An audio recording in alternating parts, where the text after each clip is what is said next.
Diary entry, Lauren, age 31. 28 Aurora cycles after episode 1. If the text from Con this week are any omen, and gods, there were many, then I fear she's already claimed the gilded crown for biggest crier. And honestly, I can't fault her. There are pages in this book that bleed sorrow, passages that ache in a way only the best stories can. Perhaps the only reason I didn't drown in my own tears that first read was because confusion anchored me to the shore, keeping me from being swept completely away. Then Jon, predictably smitten with Con Vagor, because of course he is, the man strode into battle like sin and salvation intertwined, and Jon had the audacity to call him impressive. I'm beginning to wonder if Jon's reigning champion for best male character in fiction might finally have a challenger knocking at the gates of his smug little throne. As for Kyle, I have no words, or rather none fit for polite company. I confided in him,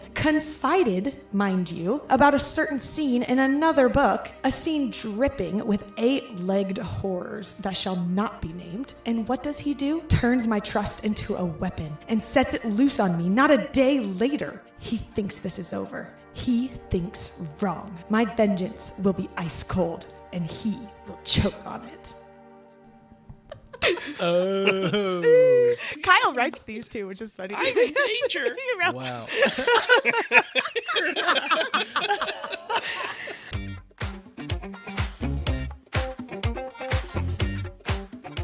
Welcome back to Between Pages and Friends, a book club podcast hosted by Con and Lauren, two besties who read a lot of books, and Jon and Kyle, their gamer-turned-reader husbands who've agreed to read with them.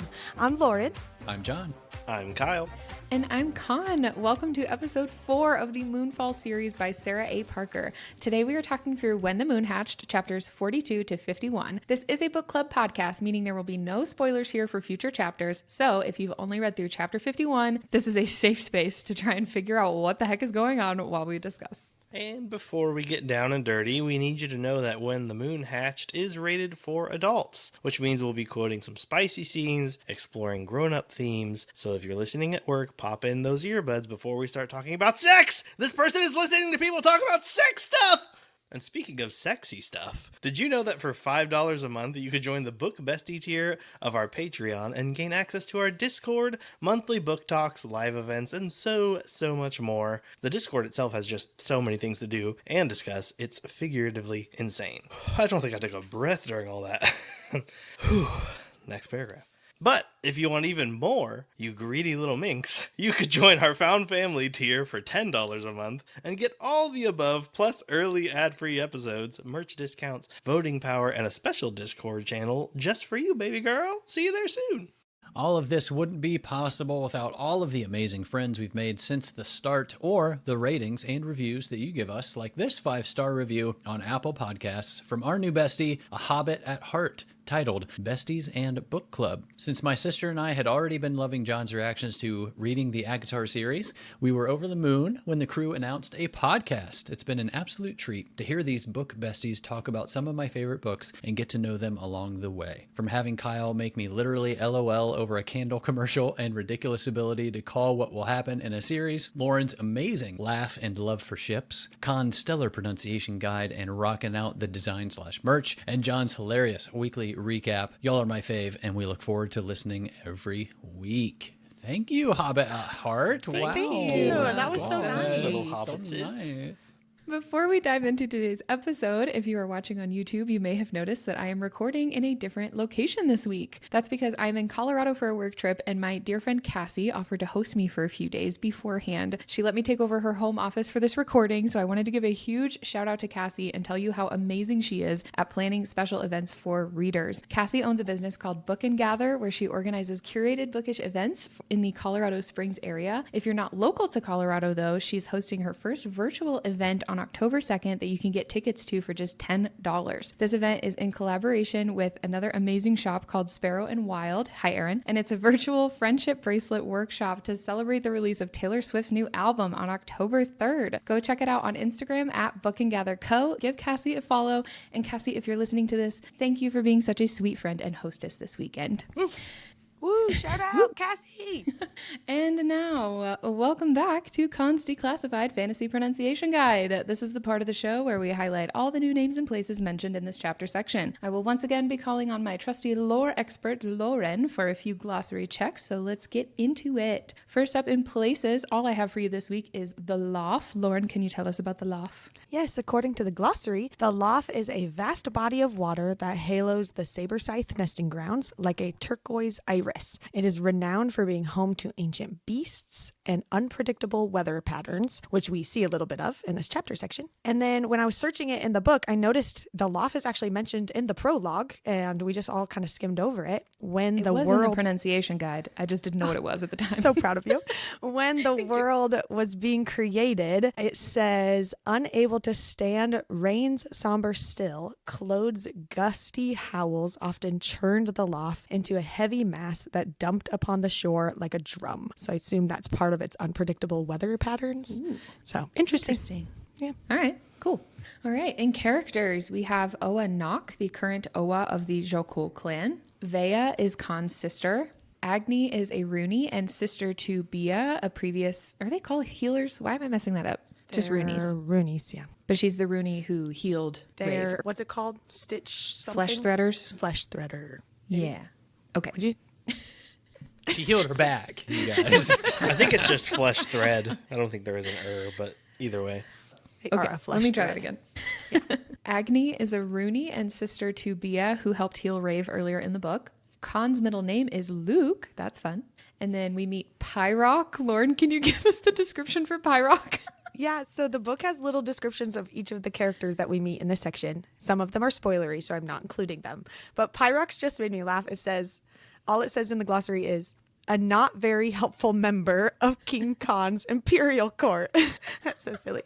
Listen, I'm going to be devil's advocate here because it sounds like he was quick to action when Vea told him to go get whatever. So I mean, and he takes Rave to the curly quill in this one, too. So Yeah, he's a little helpful. That's true. I guess it He's depends just on not who very wrote this helpful. glossary. Come on. He's helpful, just not very helpful. Oh, okay. He clearly wasn't the one who wrote the glossary. And then we also meet Rowan and Grim, two other members of the court. Gron is Austern's saber scythe. Vrun was the mind weft from the curly quill in Dom. Jogo was the dragon that belonged to Khan's ma. Blom was Chief Throne's dragon, and then Navut was Lane's dragon. And then in world building, we have Roskar, meaning greater in the Jokul clan's tongue. We learned that Khan is Hawk's greater. The word Roskare means the greatest, and Uith Roskar means second greatest. And then we get the word for Rady in this section. Lauren, can you give us the definition? Yes, the definition from the glossary for Rady, the dotted tattoo on the back of a warrior from the Boltanic Plains. Each dot represents a victory won, and a heavily tattooed back is a show of great strength and honor. Very nice. Thank you. Black Uka blooms. These were Khan's mom's favorite flower that are all over the Imperial stronghold in Dom. Then there are some like food and drink things mentioned: molten mead, dappa bread, jumplin bulb, frost fruit, truffle cream. Earlier, I put this in the pronunciation guide, and I just realized in this section that I had said it wrong. So there is this game, and it is pronounced scrippy, not skirpy, but these scrippy, I just did it again. The scrippy tables are in this section, and we get a description of the game that includes some other creatures. So some of the ones mentioned in this section are floaty, fog slug, enthu, hushling, buzzin bee hive, huggin, volley serpent, and herky beetles. Yes, the Scrippy is a luck strategy game played throughout the world. The shards that they use are similar to playing cards, but boasting pictures of different creatures, aka gotta catch them all. I love it. And lastly, in this section, we have the Great Flirt. Is there a description of this? Yes, the Great Flirt is so cute. It's a celebrated phenomenon where the aurora duplicates, and it's in quote in the glossary, but doesn't explain what that means. And ribbons of light spill all over the sky. This does not happen often, but when it does, the dragons will dance together and mate. After the Great Flirt, there will often be an influx of fertilized eggs. So they just litter as a great flirt. Usually happens after a great flirt. A really great flirt. For audio listeners of this book, flirt is spelled Flurrt, but it is pronounced like Flirt. So that is really All cute. I can think of is this is like the dragon version of Skeet.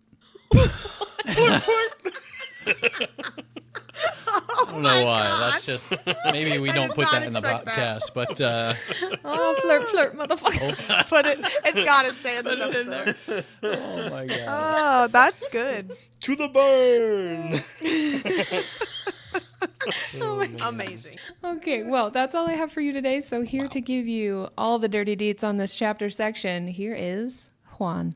Thanks, Quan. We jump right back into the excitement with Con and Honk. Teeth and chests bared. Con is saying that he should accept his victory and that rave is not part of their customs. Honk in turn straight up challenges Con. A big mistake, huge. We get a whole thing about how this culture doesn't necessarily follow the whole kinghood thing, that they follow their own hierarchy, chest pounds included. Meanwhile, Rave is barely hanging on after being poisoned by the old pocket python. Siza giving her a play-by-play and finally giving her an antidote of sorts. Then our rock witch comes into the ring to share what I can only interpret here as a hear ye moment. And you know what that means, everybody. This is going to take a minute, so just hold tight. Yes. I'm so excited. Hear ye, hear ye, hear ye. Oh, yeah. Excited. Oh, wait. Oh, there's makeup on.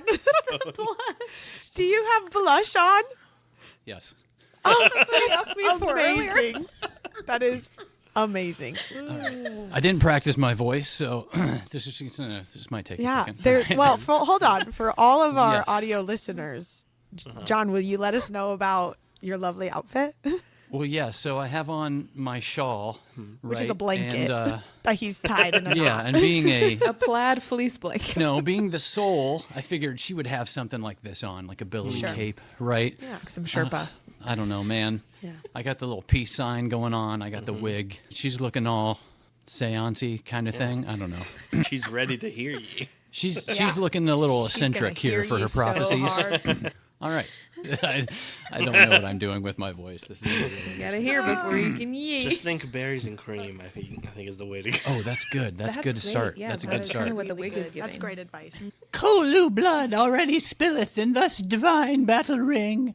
She must claimeth unto a victor, lest more moons doth fall in thus our blessed sanctuary. For our clan would perish thus, and will remaineth no more. My word is final. Hear ye! Hear ye! Heard ye. Heard ye! Heard You ye. heard? All right. Well, oh. Gonna, yeah, you got makeup remover. You got the whole blushing. episode. He's got blush on. I think there is some emoji erotica. Maybe he would be blushing. Maybe, yeah. Just really appreciate the fact that he went through all of that for literally 3 lines of text. Yeah. That was Good. pretty great, pretty committed. Good job, John. I don't know. I just pictured her as like this old gypsy fortune teller woman. That's kind of Yeah. what I was going for there. Anyway, Yeah. I'm here for it. her proclamation rings out, and Khan walks over to Rave and places his own Malmer down at her feet. And as she looks upon it, she is struck with a vision. But not just a vision, folks, as we debut a brand new mini segment called Dreamoji Erotica. In your dreams. So creepy. That was perfect, Kyle. Thank you. Wow. Is this like, okay. All right. Wait, is it like what, Lauren? I was going to say like Kyle's taking over because it's like a different whatever, but No, he's doesn't not. make sense. You need a little gliss. Can we get like a, I know that I'm asking for you to create things, but like, is there like a trim, like a emoji erotica graphic that we can start putting across the screen? Oh, like Emoji a erotica. little intro. And it has like a little, it does have like a little song and something. Maybe. Yeah. A little jingle. Yeah. Yeah. I picture like Okay. some very 70s vibes just coming Yeah. up with the movie. And there's it's either a either man or a woman going like, And "Oh, it's a picture yeah." of John with that peace sign on his forehead. Oh my God. I'll work on it. I would envision like a female voice being like, Emoji Erotica. You know, what I Very mean? Something breathy. That like was that. really good. We should That just is use great. that soundbite. And Okay. it's sitting in like the eggplant emoji. The words are. Nice. Yeah. Oh, that's great. You know? Yeah. It like comes across the screen. Nice. We should have brainstorming sessions more often. We're really getting somewhere with this. Or it would, so the eggplant emoji, it'd be kind of at an angle, but it would sweep down. Isn't it and as it always? sweeps.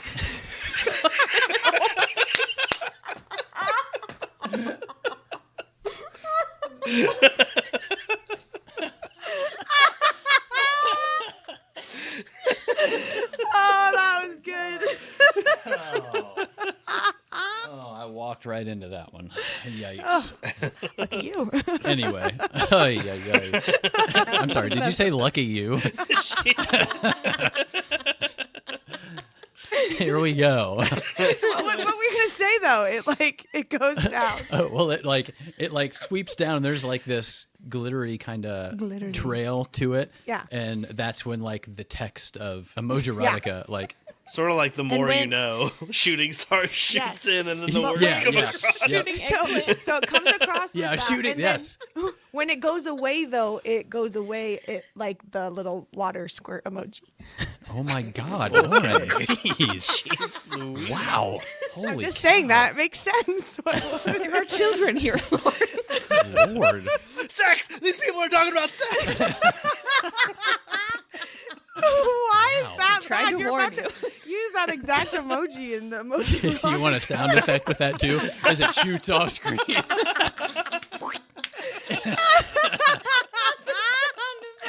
Oh God. Oh my word. What have we done? Literally. This always happens. We're in my first paragraph. 22 minutes into the recording. Emoji erotica. In your dreams. All right, here we go. I was trying to keep it under at least like 10 emojis. I was trying to do like less than 5, but then once I did it, I was like, I don't think that's going to work. Anyway, our first one. The yin yang sign, chest pawn, leg, hand, tongue. And that's our first mini segment of Dreamoji erotica. Perfect. In your Concise. dreams. That's how. I'm so glad you did. I wasn't expecting you to do it again, but that's perfect. I love it. Every time. Oh, my He's doing God. it again at the end. I'm going to make that a soundbite. All right. Well, he stays crouched in an act of respect, which also basically gives her the right to make her own decision, even if he dies here in the ring. She gives him a bloody handprint. He beats his chest 6 times and heads into the ring. And we still don't really know why 6. They do 5 for the Oa, and Siza says 6 is unheard of. So I don't know, man. As the battle begins, Rave has to like kind of hide her body because for some reason it's illuminating with all the runes. Siza notices and gets her covered with a blanket. When it seems that Con is at a disadvantage and getting soundly beaten, he gets the upper hand with a slash to Honk's bicep, getting around him with a fistful of his hair, wrenching it back, and sawing off his freaking head. Yikes. Then saunters over to Rave and plops the head down in victory. She places his malmer around her neck and promptly passes out. Con catches her on her way down, picks her up in his arms, and as she spies the fate herder leaving the ring, he tells her to don't scare him like that again. And you may be surprised by my next comment if you followed my Akatar reactions. But Con Vagor, what a man, am I right? I can't believe it.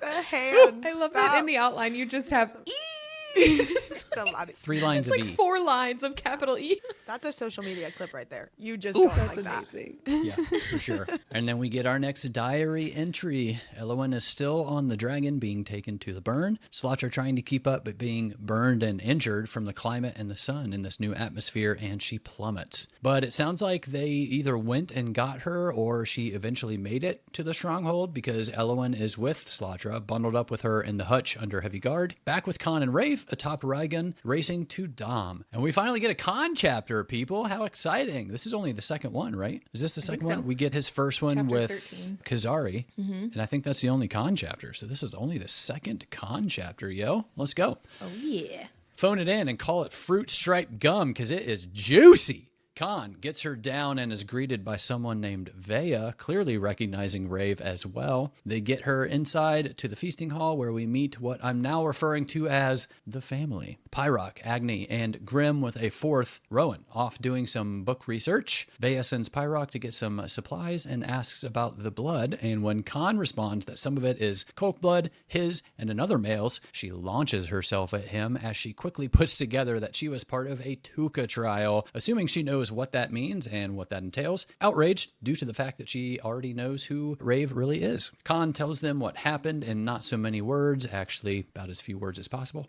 Pyrock returns. Con cleans up Rave's face a bit, and when Pyrock sees who's on the table, he blurts out, "Who the F is that, and why does she look like Elowen Navan?" And oh my god. Con explains that she does not know herself as Elowen and has no memory of what happened prior to the last 23 phases, or 23 years. Then we find out Rave is her middle name. Vea asks him some questions he doesn't know the answer to. We get a little hint here at Pyrock and Agnes's relationship. Wink, wink.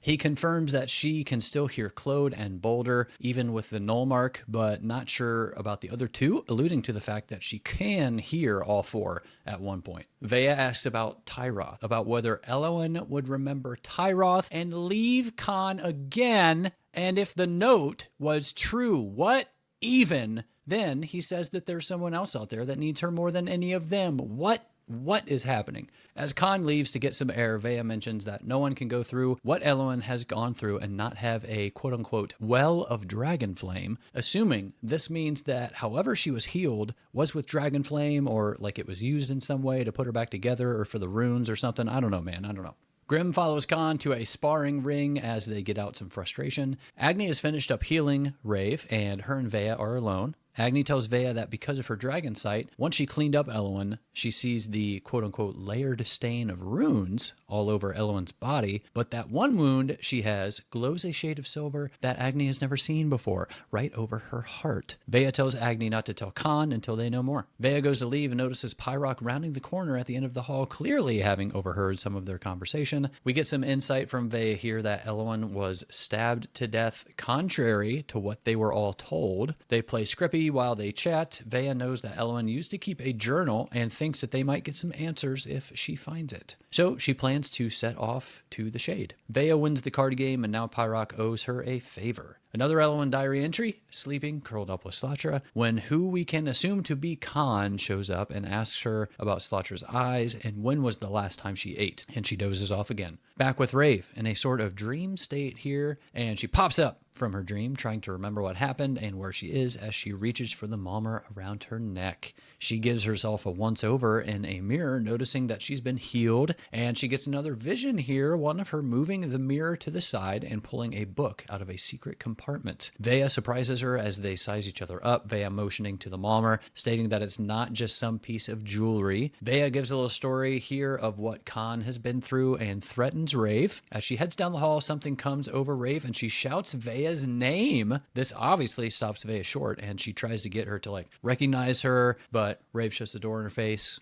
Rave cracks open a window, looks out upon the city of Dom. She finds some clothes, snatches up a candlestick, and leaves the room to head out into the city. She passes Pyrock and Grim playing cards. She tries some of their snacks. They give her a bag and direct her to the fastest way to the city center. She trades with one of the guards at the door as well for a weapon, lol, and she asks a few questions about getting fed to dragons, the young elementals in the city, and gnolls, just kind of how the culture works here compared to the Fade, where she's coming from. Pyrock catches up to her at the door and takes her about town, leading her to a merchant to pawn off the gold candlestick, a curly quill, in fact. Pyrock buys some mead along the way, paying with gold. We find out that they use gold instead of dragon bloodstone here, and any in the city has found its way here, and it has not been mined here, which is kind of important for her. He guides her to the quill and the merchant named Vroon. As she looks at his milky white eyes, she is hit with another vision, a creature with similar eyes looking at her, blowing an icy breath and nudging her. Interesting. She comes to as Vroon welcomes her and reads her intentions, quickly discovering him to be a mind weft. He reads pretty much everything that she's thinking, basically, and what she needs. Also seeing her lose Essie and Knee. He looks deeper than maybe she wanted him to and sees that she's lost something special and offers to help her drain her but she cuts him off, assuming he was about to say lake. Vroon hooks her up and tells her to come back for the other stuff that she has to, like, get altered or whatever. Another diary entry from Elwyn, getting a visit from Vea this time after Con had taken her up and plopped her into a bathtub. Then she offered Elwyn some combat lessons, and she eagerly agrees. And we're back in Dom. Rave and Pyrock found a spot where she's trying to get the iron shackles off with failed attempts. Pyrock mentions her and Vea getting off on the wrong foot, and Rave replies, quote, "I hadn't eaten in a while, and she ate fruit in front of me."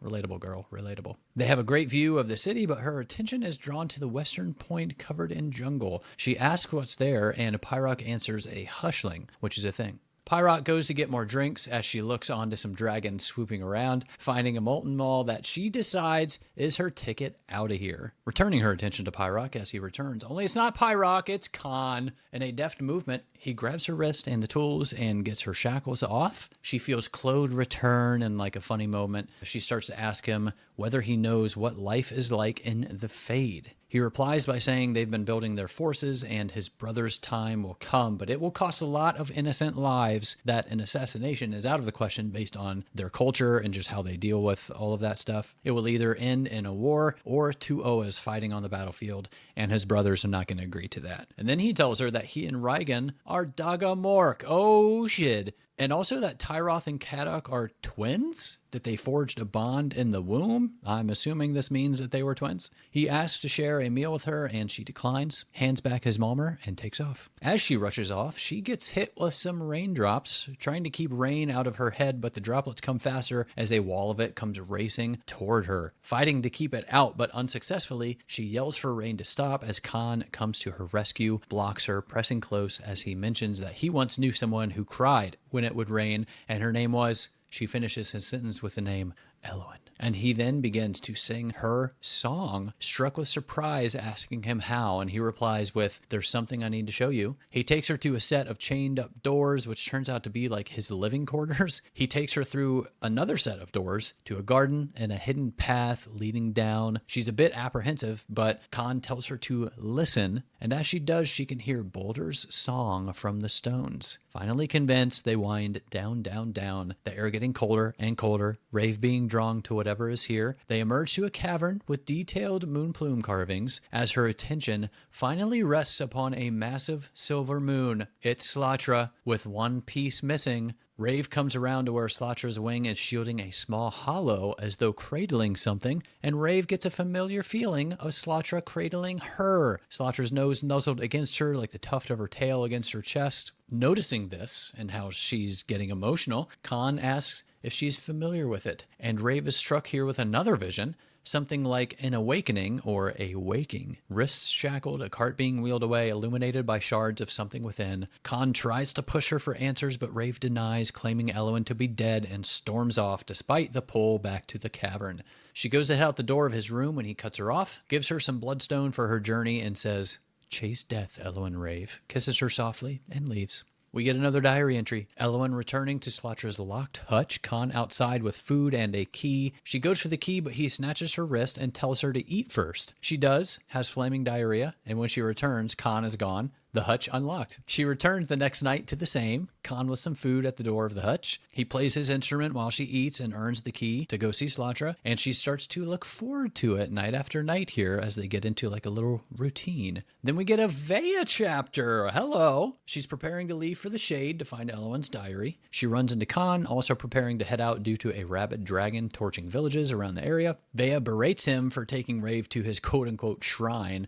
and it of course not going well. She voices her concern about Tyroth and Kadok getting a hold of her, continues to give him a hard time when he tells her that Rave was seen headed toward the western point, but that Elwyn is still in there somewhere. Then Vea tells Con that she's off to find her diary, and we're back to Rave. She sees Raigun fly off with Con, his last words ringing in her mind. She comes up to a tree where there's a secret cavity behind like a smoothed out knot and snatches up a 3D replica of sorts of Con's Malmer as she continues into the jungle, tracing a path that she is somehow familiar with, coming up to a stone wall behind the foliage, discovering a hidden path beyond. Making her way through the tunnels covered in the same flowers that Con has let grow rampant across the city, she finally comes to a space not unlike the stone home where Con took her. Claude urges her along and she follows. She opens her mind to Boulder's song as he hums and makes her way to a similar cavern where Con showed Slatra to her, with what is basically a makeshift bed on the other side as she gets hit with another vision. And if I did it once, I got to do it again. We have round 2 of Dreamoji Erotica. Emoji Erotica. In your dreams. Yay! Wow. Laughing squinty face. Side eyes. 2 fingers. Lightning bolt. Like the red lipstick smooch. Like the stamp. You know what I mean? Like the stamp. Not the kissy lips, but like the... Oh. Like somebody wore lipstick Like and the seal. smooched. You Yeah. know what I mean? Question mark. And like this finger. Like finger pointing it. Like, you know what I mean? Yeah. And, You know what I mean? It's the You you know know, what I what I mean for me. And that's round 2 of our mini segment of Dreamoji Erotica. Wow. In your dreams. Oh. Hey, okay.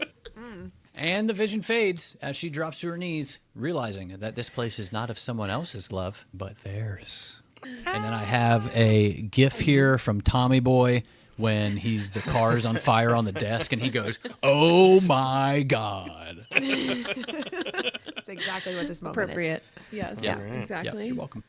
Well, as always, John, thank you for the recap. Let's moonfall on in. Nice. Thank you.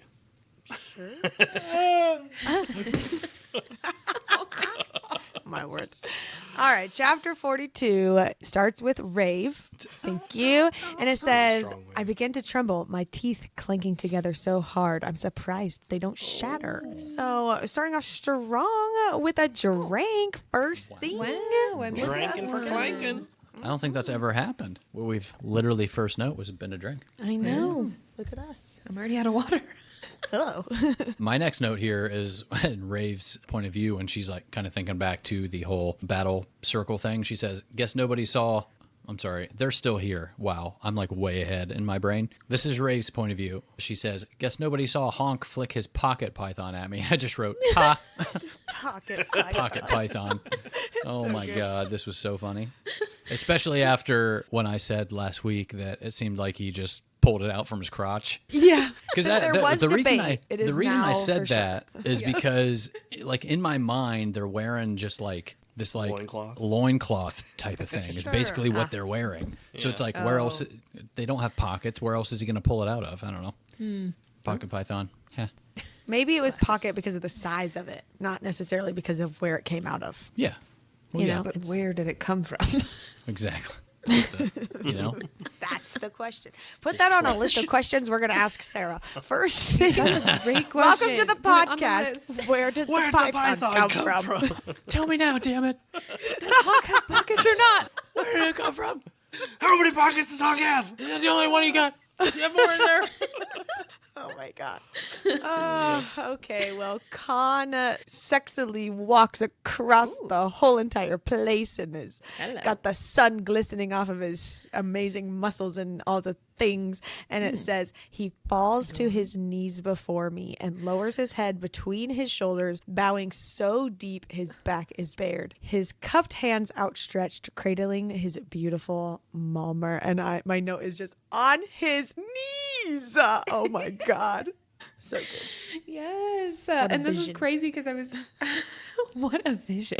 I was just saying in the last episode how cute it would be for Rave to wear Con's Malmer at some point, and then we started this chapter and I was like, it's happening right now. And then Rave has this sudden vision of her wearing it before, and my note was just, ah!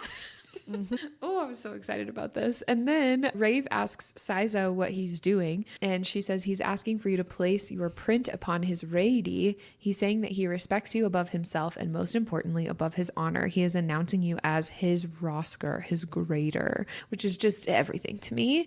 And then in Rave's POV, it says, I look at the mural painted across his back at the wonky moon half the size of my fist, like I could sweep it into my palms and cradle it. I fall toward it heart first, pressing my hand upon the moon I love so much. And I love all of this so much. This was so sweet, especially after the end of this section with the wording of like Slatra being cradled by the earth and all of the mentions of that. I just love it so much. And then Con strikes his chest 6 times, which takes us into chapter 43 because they talk about it a little bit here. This is chapter 43, still a Rave POV.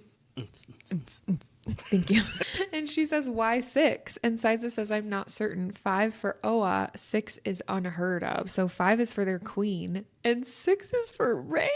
I know. John said he didn't know what that meant in his recap. And I was like, it's because he respects her more than even the king and queen or whatever. Okay, that makes sense. It's like one Gotcha. more than everybody else. She was number 1. I don't know what that SpongeBob? means. It's probably from Yeah, SpongeBob. it is. It's weird though that she was like 6 is unheard of. Like even she wouldn't have thought that. She was just like, must have been a mistake. I don't know. Must have miscounted. Maybe he I meant can't do count to 5. Jeez, I don't know. Oh my god! And then in Ray's point of view here, as he like is kind of walking back toward the center of the ring, it says, "Binding myself into a ball as my skin illuminates with the remnant of 1,000,000 wilted runes." And I just wrote moon plume, like something's happening here. That's the whole note. I love it. That's it. I also had a note about this where it says the light emitting from the old etchings rivals one of the moon plume moons perched within the shade's otherwise gloomy depths. And I highlighted this freaking out initially, but it is especially interesting after finishing this chapter section where they talk about the wound in her heart and then the little hints and language about her being or having the missing piece of Slatra. So that was really cool. Also, it says the residue of runes sketched across my skin at the layers upon layers of tiny etchings used to stitch me together more times than there were moons in the sky to count. So I'm still curious about this. Like, is this because she shattered also when Slatra fell, or was she being pieced back together over and over from something else, like being tortured in the cell that she woke up in? Like, we still don't know anything about that, but it just keeps saying she was like pieced back together so many times. So I still want to know what that's about. But then I love this line from Siza after she notices Rave's current state where she says, "No wonder you laughed. The unbreakable always do." It was just a sweet one from her seeing. I would assume she could see, I know she could see her glowing, but I don't know if she could also see some of the runes specifically or the wounds or things like that. But that was sweet. I had assumed that she recognized what the glowing was and knew that there was more to her, like because of the runes. I don't know. She knew something else was going on there. Yeah. Or that she I mean, couldn't it seems like to not necessarily that she couldn't die, but like, I mean, kind of that. It seems like all of these runes or whatever she was flesh thread or however it is fairly common to have one or to see that happen to someone. It's just the amount that she has that is like super rare. And then obviously the one across her chest at her heart seems to be the one that nobody knows what it is. So, I mean, she would at least recognize that the girl's gone through a lot, whether or not it's all happened at one time or she could think it's happened over her whole life or something. For all that, Siza knows, but I don't know. Yeah. That was a cool line, though. I like that. Speaking of cool lines, there's a lot of like very poetic text in different wording to describe what seems to be a normal sentence. But I really thought this one was interesting how it was written. And so it says, snarling, Con reaches into the swinging mass of lethal force, eating a spiked blow to the chest in order to snatch Hawk's arm. And I think another sharp sound wrestles up my throat. I think it might be his name. I think I might have ordered him to live. And so instead of just like writing the dialogue where she's like yelling, Con, no, live, like whatever, it's like, it's almost like she's having this like weird out of body experience. Like, did she just say that? I think I just said that. Like, did that just come out of my brain? And it's like just written in a really cool way to like make that scene even better, I guess, just from the way it's written. So shout out to Sarah for that one. And then this one is like the fight is happening and it's just like intense. And it says Hawk roars, Con roars louder. And I was like, yes, get it, go Con, go. And I was like freaking out. So that's cool. And they're like just kept describing them like running at each other like two massive bulls or animals or whatever it was. And as they would like clash and I don't know, the whole fight scene was cool. It was epic. Why were you shaking your head just now, John? I'm just disappointed, you know. That That she said hawk instead of honk. Yep. Oh, sorry. Honk. I thought you were like disapproving of them roaring. Like, No Con roar. honks louder. No roars. They're honk, Men don't honk. roar. Katy Perry does. And you're going to hear it. that furthers his point, honestly. I mean, like that's sort of Exactly, Lauren. Thank you. Okay, speaking of this fight being super epic though, I just was losing my mind at this part where it says, holding my stare, Con lifts his toothy, bloody weapon to the stretch of flesh and saws, in italics, saws. And my note just said, oh my God. Yeah. Well, it's the holding my stare part. Like, Yeah. it's just, intense. I got you, bestie. I I know. got you, girl. You watching this? Oh my God. And then he does that. He brings the head over. She pretty much passes out, or she's on the verge of, as he gets her up and picks her up, starts walking kind of Rygun, and she's kind of looking around, but it says, my eyes prying open just in time to see a silver smudge clawing up the crater's side, leaving. And I was like, oh, it's the fate herder. And she had mentioned it sometime within this fight, or like leading up to it before they start. She's like, well, I don't see the fate herder, so we can like kind of do whatever we want because it's not going to intervene. Mm-hmm. But I think it was like waiting, it's definitely waiting for this moment to happen. And before it for like kinda Con and left, Rave. for sure. Yep. I'm with So you there. that was pretty cool. And I just thought this was cute where he says moonbeam and she's like half passed out. So she's like, He's like, please don't scare me like that again. Just so cute. I know. So Half worried past for hours. her. It is like that.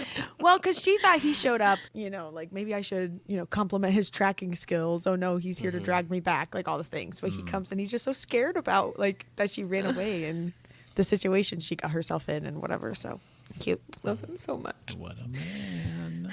Well, this takes us into a diary entry. And my only note from this short little entry is that I just am so sad for Slatra here. They're flying to Dom, right? They're flying to the burn. And Slatra can't do that. Like she can't be in the sunlight like that. Elowen was like pleading for them to help her or let her help Slatra. And it says the writer ignored every word, every plea, every fucking scream. She followed me all the way to Dom, her silver flesh bubbling and bursting, flying until her wings had too many holes to maintain her soar. So sad.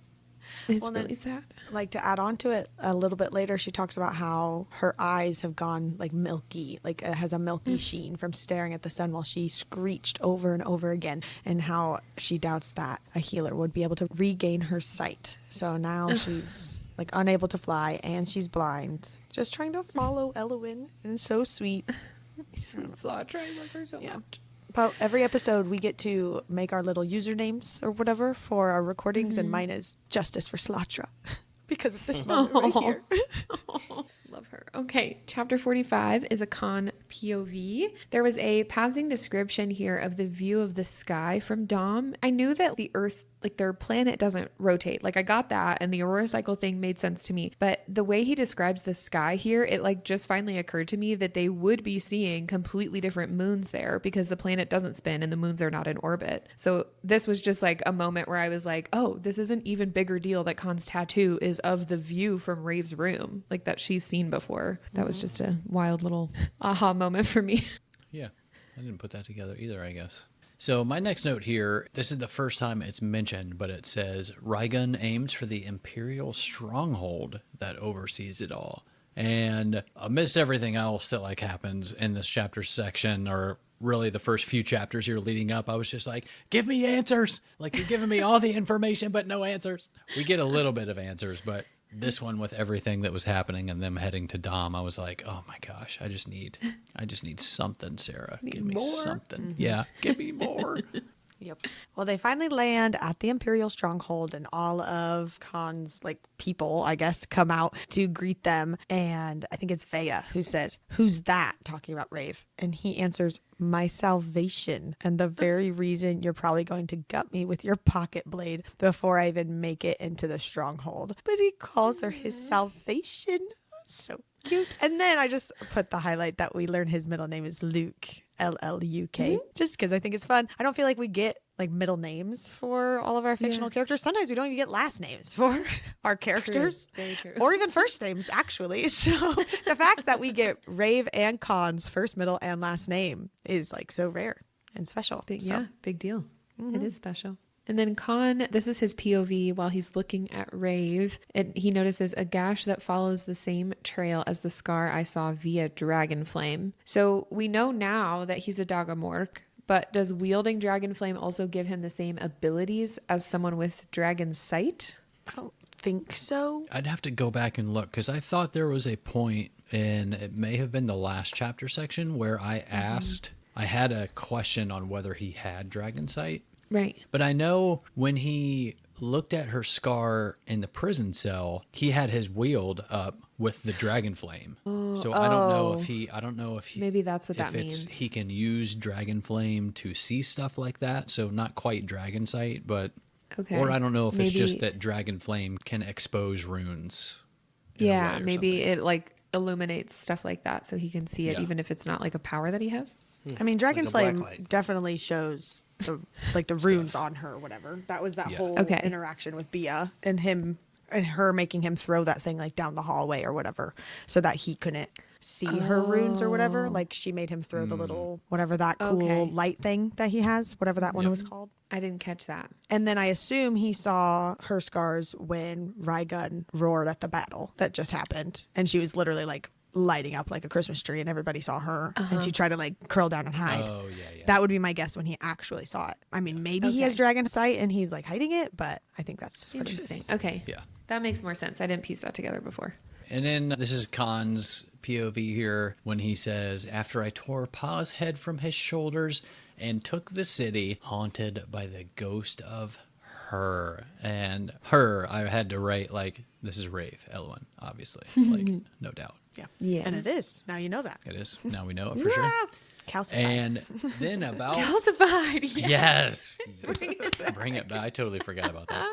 And then about Agni here, it says more than 20 gold, silver, or diamond buttons lining the middle seam of her robes or whatever. And I was like, oh, damn, she talented. Like, let's go, girl.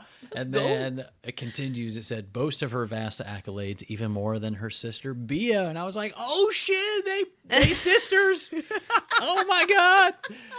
It was just like one thing after the other here. I was just like, oh, it was great. funny. I was getting super excited here just for like meeting all of these new characters with Khan coming in. Like it was giving me, this is definitely my favorite part of this chapter section, but it was giving me, Akatar and meeting like the Bat Boys and Moore and Amryn. I don't know. Meeting the inner circle. You The can inner say without circle. spoilers. Thank you. Meeting the inner circle. You're good. Yeah. But that was like super exciting. That's kind of what it reminded me of. Yeah. Yeah. Part of this conversation with Agni, just the descriptions in this book, man. Agni says, I'll have to melt her skull smooth again before I thread her flesh. And I just wrote, Yeah. That was- sounds disgusting. this is scary. I'll have to melt her skull smooth again before I thread her flesh. That description was just like, ooh. It's like But setting her yeah, up, yeah. I guess, but in But her skull. Melt her skull really just really got me. So it's a good thing she is so talented because that is pretty intense. And then a tick in Grimm's square jaw pulses. So cheers. It's gotta be square. I'm out of water though. I need to go. I need to go get some more. I'll do a little. Well, we can't continue till you. Okay, thank you. There you go. Yeah, then go get some more water. The last. Okay, I'll just go do it real quick. I'll be right back. Why are you still sitting there? Go get it. Her host house is just like, get back in the room. Yeah. You told us you'd be gone for this long. This is Ollie. Oh, good he's a boy. big boy. Yeah, he's so sweet. And we've been little besties. When we started recording, Cassie sent me a picture of him just sitting and like looking toward the door because he really wanted to be in here. It's cute. So I'm going to let him hang out in here. If he's loud, we'll kick him out. But he's so sweet and very gentle. But I got my water. So proud of you. You good? It honestly wouldn't be you if you didn't have a pet on camera, at least at one point in the Good point. podcast. I can't have Minnie this week, so I got Where is Ollie. Minnie? Okay. How's she been? Yeah. It's been great. Oh, he just laid down under the desk. He just wanted to be in here. You sounded like the weather report from Family Guy. How's me been? She's good. How's the weather out there, Ollie? It's gonna rain. It's ready Thanks, Ollie. sideways. So Grimm holds Vea back with his big hand wrapped around her wrists and the other arm across her chest. But even after she calms down, it says she was, quote, no longer wrestling Grimm. Not that he lets her go. Not that she asks him to. And I wrote, are they in love? Yeah, they are. No, my note literally just says couple. Highlighted the whole thing. Nice. Couple. Dock Master Lauren Straight to the reporting point. for duty. Ship it. Calcify it. Calcify. Calcify. And then Pyrock comes back with some supplies, and it says that like either Con or Vea kind of like wipes down her face, and Pyrock sees more clearly who they have here. And he says, who in the creator's damn fuck is that? And why does she look like Elo and Devon? She's dead. Am I the only one that thinks I'm going mad right now? And Con says she doesn't know herself as Eloin. To her, she's Rave, and she has no recollection of anything prior to the past 23 phases. And I was just like, oh my God, here it is. This was so shocking, too, because it's like, we get such a, it's like, yep, it's her. And you're like, wait, hold on. Wait a minute. And you're like, what? But yes, so that was very fun to learn. Calcified. For sure. Very calcified. So proud of you Absolutely. guys. My God. I'm sorry that we just like denied you so many times. About the moon. Well, it's deny. sort of your I it's sort of your know. job to gaslight us through this. It really is. Yeah. I do Good like job. it too, I put 'cause, the- like, as you said, it's not very often that you get that character reveal from another character. It's usually that character themselves finding out, this is who I used to be. Not like we're finding this out before she did, basically. Yeah. Yeah. Yeah. Yep. And it changes Crazy. the whole rest Wild of the ride. view as she's like figuring it out and stuff. So Yeah. I also put the gif in here of Captain Holt from Brooklyn Nine-Nine going, vindication! But this was appreciate originally that. John's theory. someone added a bunch of like fire to Yeah. They had to the behind GIF. him. It really adds some oomph Yeah. to the feeling. Yeah, that's what it felt like. I know you like screenshot it and texted it to the whole group chat like Oh, whatever yes. time late at night, and you're like, "What is?" So proud of you. Good job. And guys. then was they fun. kind of continue the conversation here. Vea says, if she has no recollection, how do you explain the fact that she calls herself by her middle name? And they just keep rolling. And I was like, oh my God. And then Vea finally loosens from Grimm's grip, the latter crossing his arms over his broad chest, gaze firmly cast on my sister, stalking toward me with war waging on her bloodshot eyes. And this is where we get confirmation that Vea is Con's sister. And I'm just like, oh my God, I'm loving this entire group right now. Just the dynamic between everybody. I was just like loving it. I was eating it up. And then Pyrock says, Agni, you know perfectly well how good I am at multitasking, flashing her a grin. Agni's cheeks flush and she shakes her head, muttering beneath her breath. And I was like, oh, we're getting so many teeny tiny like micro dynamics in all of the all of the cross relationships here. And I'm Little crumbs. here for it. Yeah, my note here just says couple. Called it. All the couples. Yep. No, I do like just those little tiny sentences. I feel like we've been with this group for so long already, even Yeah. though we've been with them for Yeah. half a pages. chapter. Yeah. Yes. And then there's this little snippet here where Vea and Con are talking, and Vea says, so she doesn't know about, and then Con cuts her off and says, no. She opens her mouth, closes it, shaking her head. And then she says, and you're certain you watched Slatra? And he like cuts her off again. And my note here says, oh my God, am I right? But this is before we got the Slatra reveal later in this section. But I also think that this plays into some of my thoughts and theories for later. So I'm excited to talk about that.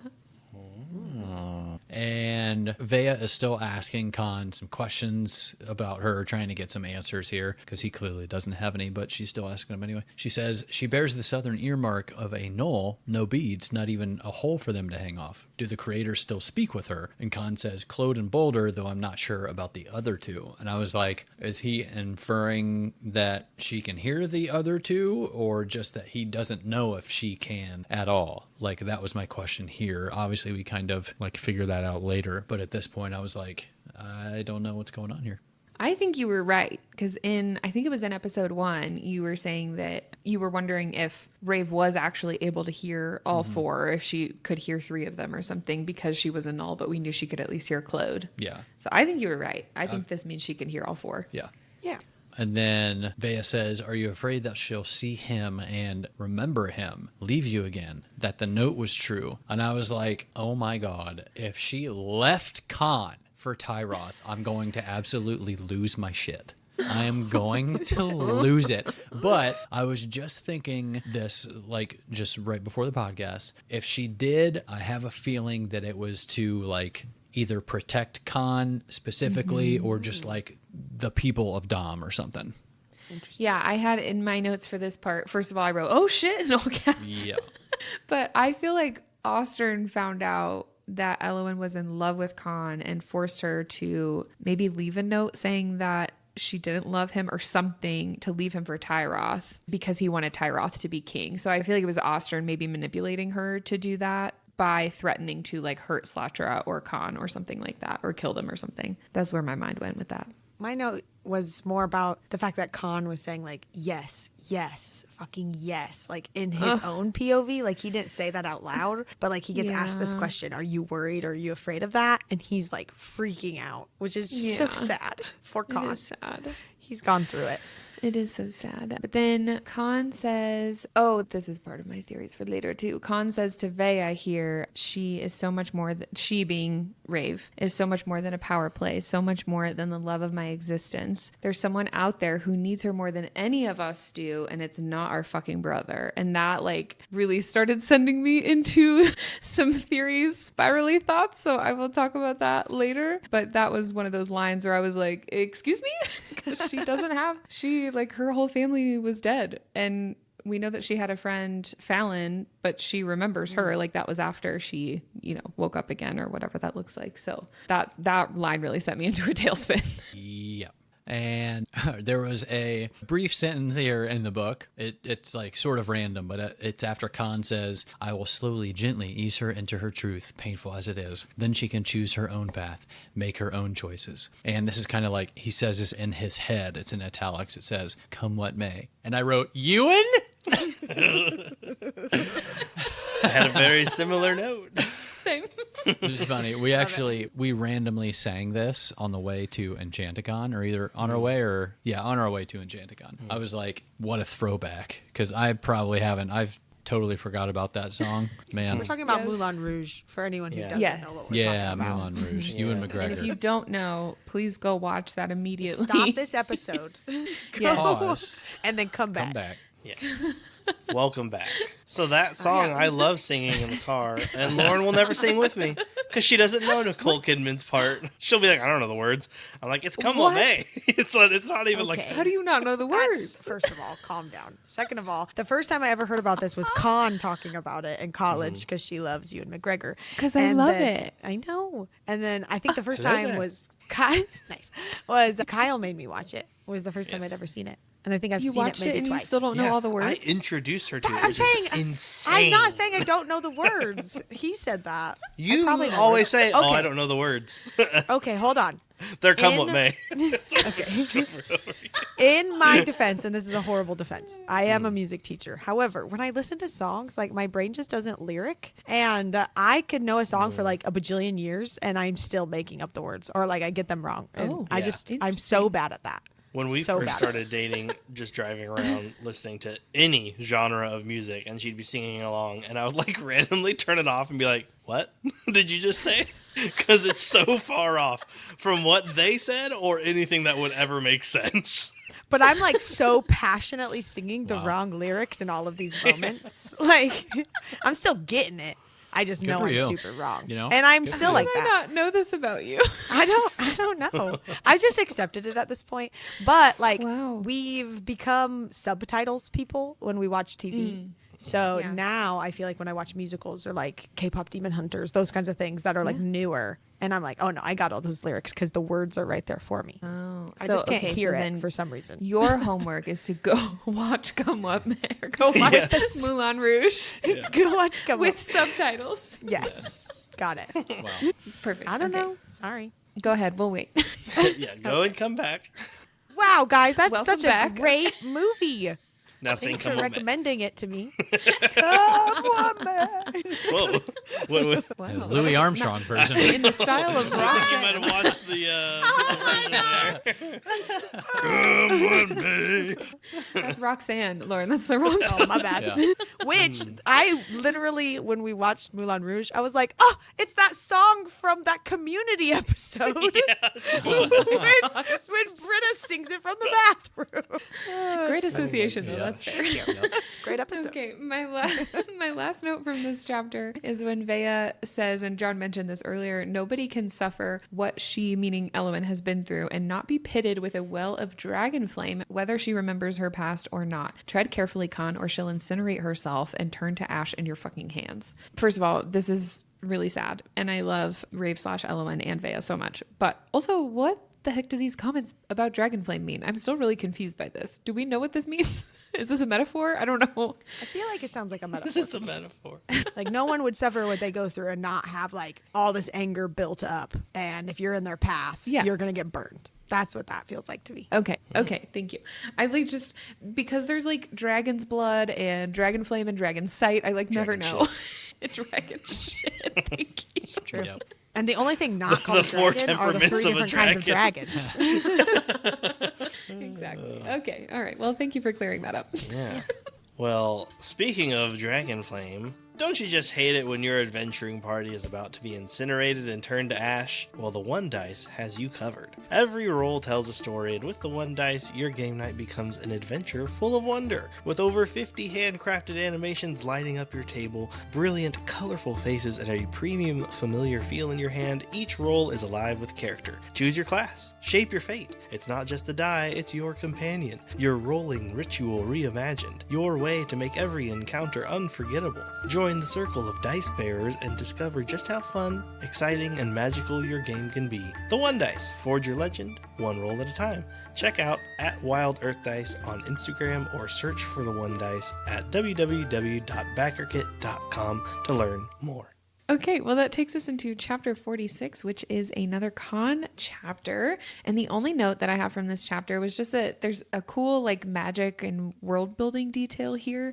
So this is Con's POV. It says, a candlestick flame will stretch and squirm in the presence of anyone who wanders by, screaming for more sustenance to burn, desperate to grow. Ignos doesn't like being small and unimpressive. He craves rugs to singe, forests to obliterate, fields of dry grass to rip across. Same. I just thought this was so cool, the whole way that he talks about flame almost having like a desire or like a personality, like the god is like wanting it to burn more, was just really cool and not something we would have gotten from anyone else's POV probably. Yeah, because we hear how Claude is, and then we get a little bit of what Rain is like. So this is our first, and I guess Boulder too. So Yeah. this is our first insight into Ignos, which was interesting. Yeah, that was so cool. If you love flames that love to burn, I need to finish writing my book for you. Ooh, sneak. Please do. Put that on the back of the book. If you love flames that love to burn, this is a book for you. Instant bestseller. Yes, amazing. Okay, well, we're rolling right into chapter 47, which is a Vea POV, and I highlighted this and wrote, a hot new POV has entered the villa. Unexpected. I was very excited for sure. about this. Yeah, definitely unexpected. So we start off and she is just noticing some things about Rave, and it says, pausing, I take in the ravaged skin down the sides of her nails, my brow pinching together. And I was like, okay, thank you. I've also been wondering about this because it's been mentioned. I feel like it's been mentioned so many A times in lot. passing. Yeah. Yeah, but there's no like explanation for that yet. Like why Rave is constantly like using her fingernails to kind of ruin the skin on the sides of her nails. So that was just, I was just happy somebody mentioned it. I still don't know why she does that.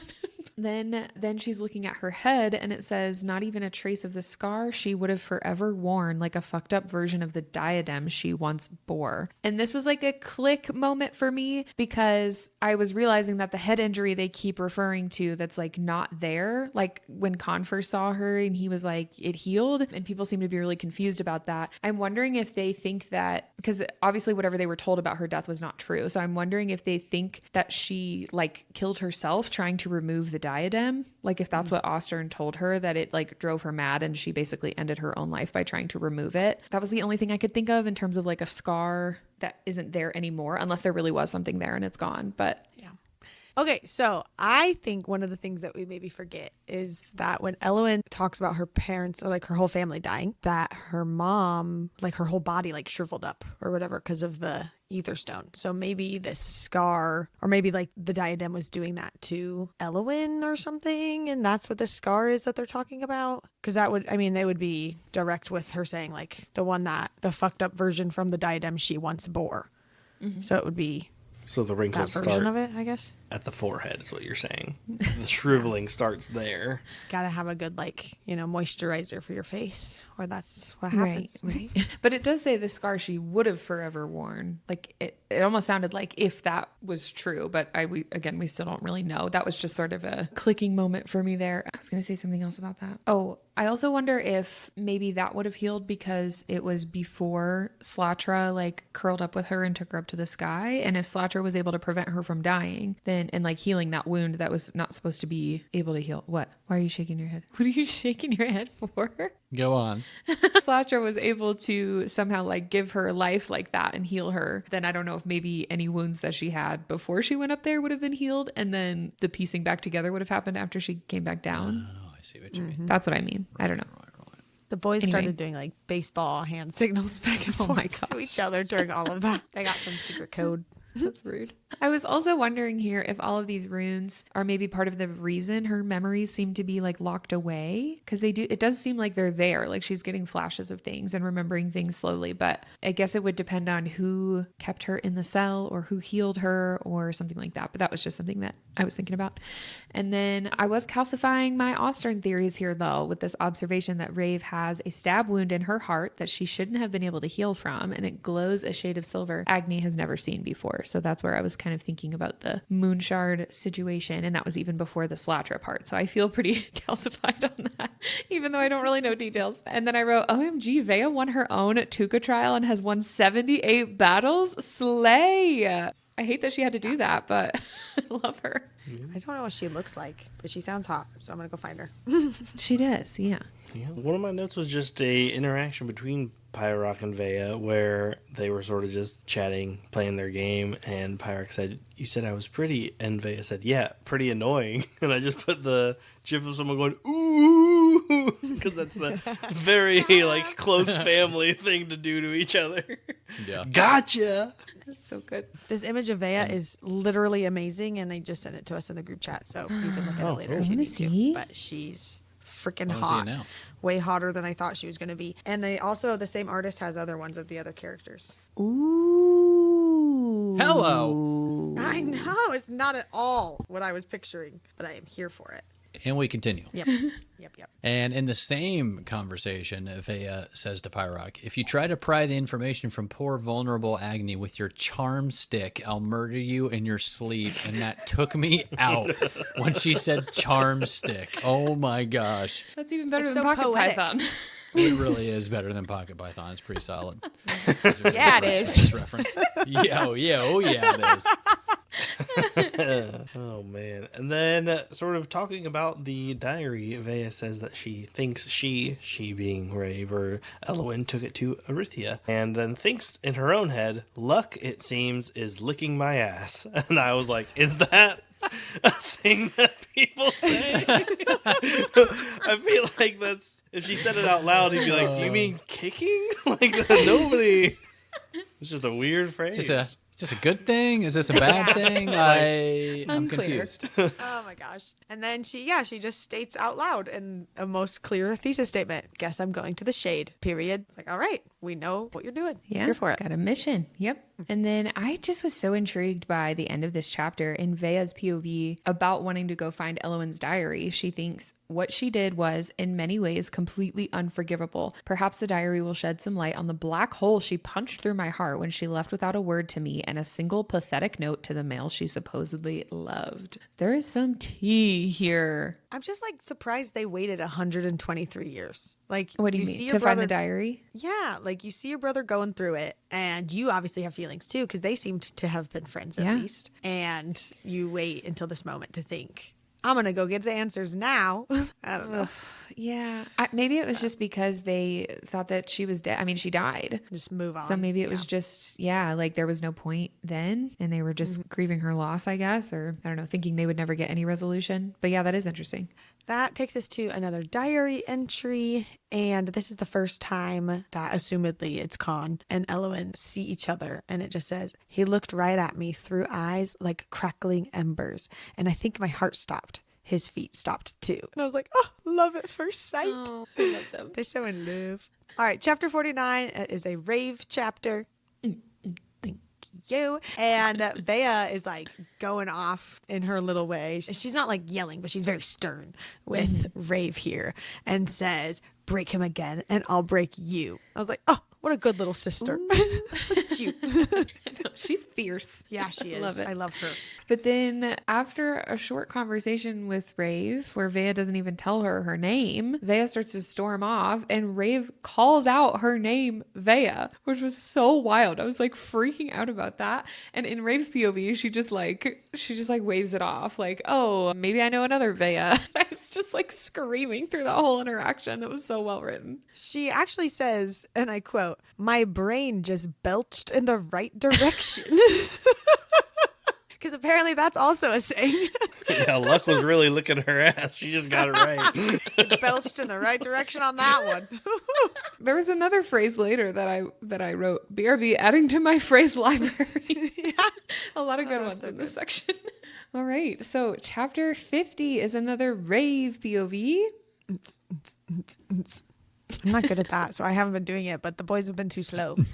There it is. Yeah. Ooh. See, they have a little more bass to it. Yeah, that's nice. So Rave is she's kind of piecing together a little outfit here, and she looks in the mirror and she is like, this is adorable. And I wrote, this sounds adorable. This is so cute. She has black knee-high boots with thick soles and laces down the front, and then a robe made of sheer black fabric with a floor-length hem and long bell sleeves tied with a belt over her sheer black shift. And I just had to put that in here because this is so cute. I'm all about it. Yeah, but like what's funny about it is like she probably picked that out for herself. She went Yeah, shopping it's probably and her bought it clothes for herself, and it's here already. We're just waiting for her. Like, wow, whoever put this in here has great taste. Exactly. I am adorable. It just reminded me that just yesterday, our daughter Faye was walking around in knee-high boots because they were a little too big for her, and a princess dress, and just came up to us and said, these boots mean I'm happy. When I don't have boots on, I'm not happy. And we were like, okay, valid. All right. And she just storms off in this little sass. Yes. In the boots. That's this scene. I love that. I was also cracking up when Rave asks where the front door is. And I think this was Pyrock who says, that way, 18th door on your right is the fastest route to the city center. And I was like, 18th? It's so wildly specific for where they were in the building. And she's just like, oh, yeah, okay, no big deal. Like, great, thanks. Takes her snacks down the hall. Amazing. Love it. Well, and then she does get snacks from the guys as they're playing their little game and stuff in the most John way ever. That, oh, you're not eating those? Okay, I'll take those. All right, thank you. She says, you don't need me to kill anyone in exchange for it, do you? And they just like look at each other. I'm like, no, we'll pass. Like, she's like, oh, okay, that's kind of weird. Like, that's usually what it's for. Cool, all right. Whatever. I'm not mad about it. Uh-huh. Very funny. Well, she makes it outside finally, and she asks one of the guards in a very funny, like, it took me a little bit with that interaction with them to realize that he saw the Malmer, like Con's Malmer, for them to, like, you know, just take the bowl of empty snacks and give their dagger, whatever it was. That whole interaction was really funny. But she does learn that Con runs his whole entire country or part of the world completely different than the rest, where like young elementals aren't hurt or anything. They just get to go to an academy and learn, and then the gnolls are allowed to like get an apprenticeship or maybe have an affinity with runes, and it's just like a lot more peaceful and stuff. And so it's just, my note here was all caps, good job, Con. I'm so proud of you. You're doing it. You go, girl. I did have a note here in my Kindle app that this is the point in chapter 50. It was like, I think it was right at this part where she like goes outside and there's a little break. But this, not for any particular reason, was the point where my sad new theory hatched. I was really upset about it for a long time. And I texted Lauren about it at this point and she was like, what is it? And I was like, I'm going to save it for the recording. Evil. So then, of course, I screenshot that conversation and put it in the spoiler chat in Discord and was like, what does she know? And everybody's been trying to theorize what you figured out, but we don't know. So it's very in depth. It's pretty long. I am still going to save it for thoughts and theories because it wasn't specifically about anything here. I just had paused in the middle of the chapter and I was actually in my daughter's room, like rocking her back to sleep. And I was just thinking about the book. And then I was like, oh no, I got so upset. My gosh. Anyway, so that's coming later, but this was the point in the story, like in the chapter section. And then there were some things that were calcifying it for me. So we'll talk about it when we get there. All right. Chapter 51, Rave. I was so glad that we got back to having like cute art in the book because it's been a couple episodes since we've had that. I think it was when she was in the wall before that we actually saw like the curly quill and like a couple of things like the little poster or whatever. But I think we get 2 different times here. One for this other curly quill and then another where it's like just like random things and markings on something that she sees. But anyways, I was just glad to have that back because I think it's a neat add-in to books in general. So and then we meet the mind weft, which is Rune, and she says, I thought your lot were hunted and forced to work for the imperial family. And he goes, painfully aware. My note was, well, the fuck aware, Rave. It was the same energy. Yes. That's the best. And as he is basically reading her mind as to everything that she needs and is going to ask for, he finally he gets to a certain point where he's like getting into a lot of her past, and he gets into that there's something like special within her. And he says, the answer is within you in the place where you hide everything. I could help you drain and she cuts him off. And I was like, Lake, it's Lake, it's Lake.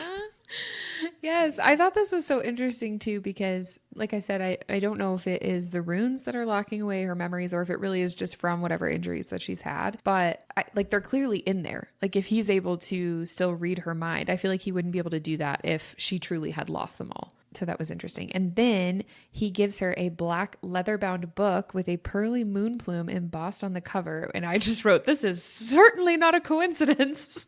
And then this is also where he says you'd be able to hear it. He's talking about the rain. And he says you'd be able to hear it coming if it weren't for the iron cuff and if you bothered to listen. And this is where I was also like, she totally can hear all of them. John was right. I'm so excited. Yeah, and he goes on to talk about like hearing them, but he mentions rain specifically. He says, rain is power. Half a world coated in powdered power no one is strong enough to wield, though you could if you did not tuck sadness into that icy lake within you, along with, and I think he gets cut off again, but when he was talking about this, I was like, I feel like this kind of somewhat proved that she could hear all 4. Because he's basically, and coming after that previous comment, I think he's alluding to the fact that he knows that she has the ability to hear all 4. She's just like, kind of like choosing not to, which we get a little bit of later when she talks about how she like keeps it airtight or whatever.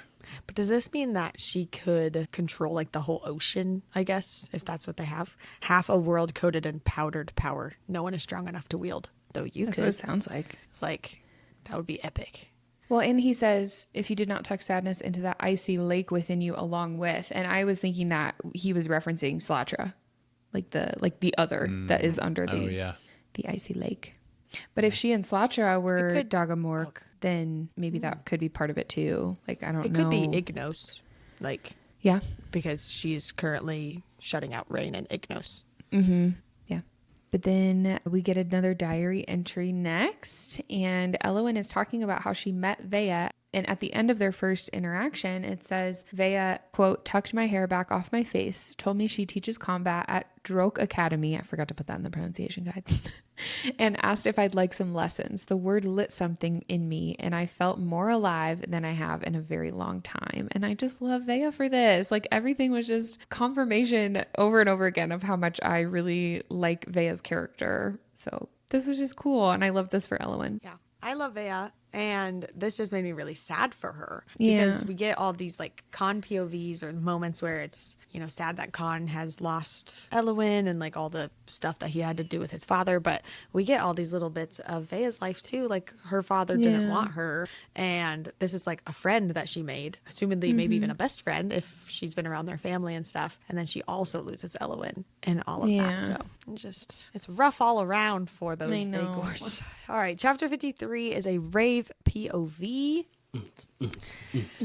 When Con shows up to the little spot, like she's hanging out with Pyrock, and he just like shows up out of nowhere, and he says, "Are you going somewhere, Moonbeam?" And when she doesn't answer, he says, "I've got all slumber, the rest of my life, actually." Swoon. Con, stop. Stop it. And in Ray's point of view here, she says, the corner of Con's mouth curls into a half smile that makes me want to squirm in my seat, picturing his face between my thighs right here on this table for everyone to hear me scream. And I wrote, Yes.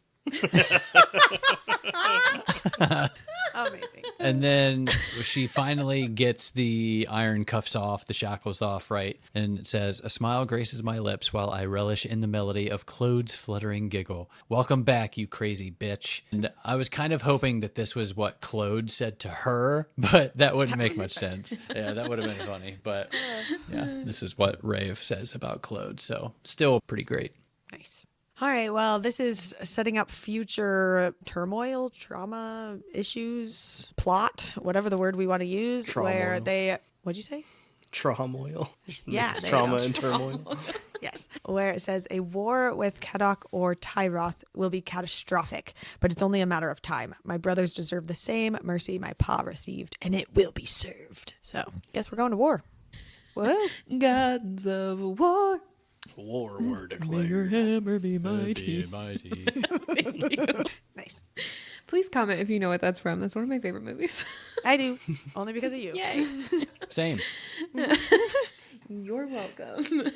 All right. Well, my next note is that the tick in Con's jaw pulses, a line forming between his brows. Cheers. Wow. I'm out of water again Wow, already. that's a big jaw tick if it forms between his brows, too. Honey.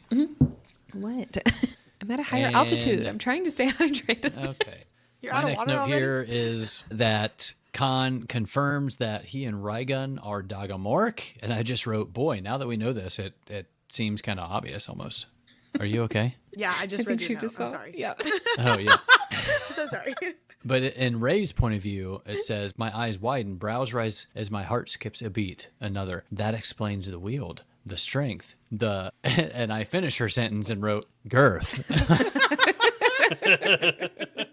You're welcome. I think one of you theorized that they were going to be Dagamork when we first learned the term, but I think It would have been Khan, maybe. well, I think think it I was- said I can't wait for that to happen to Rave.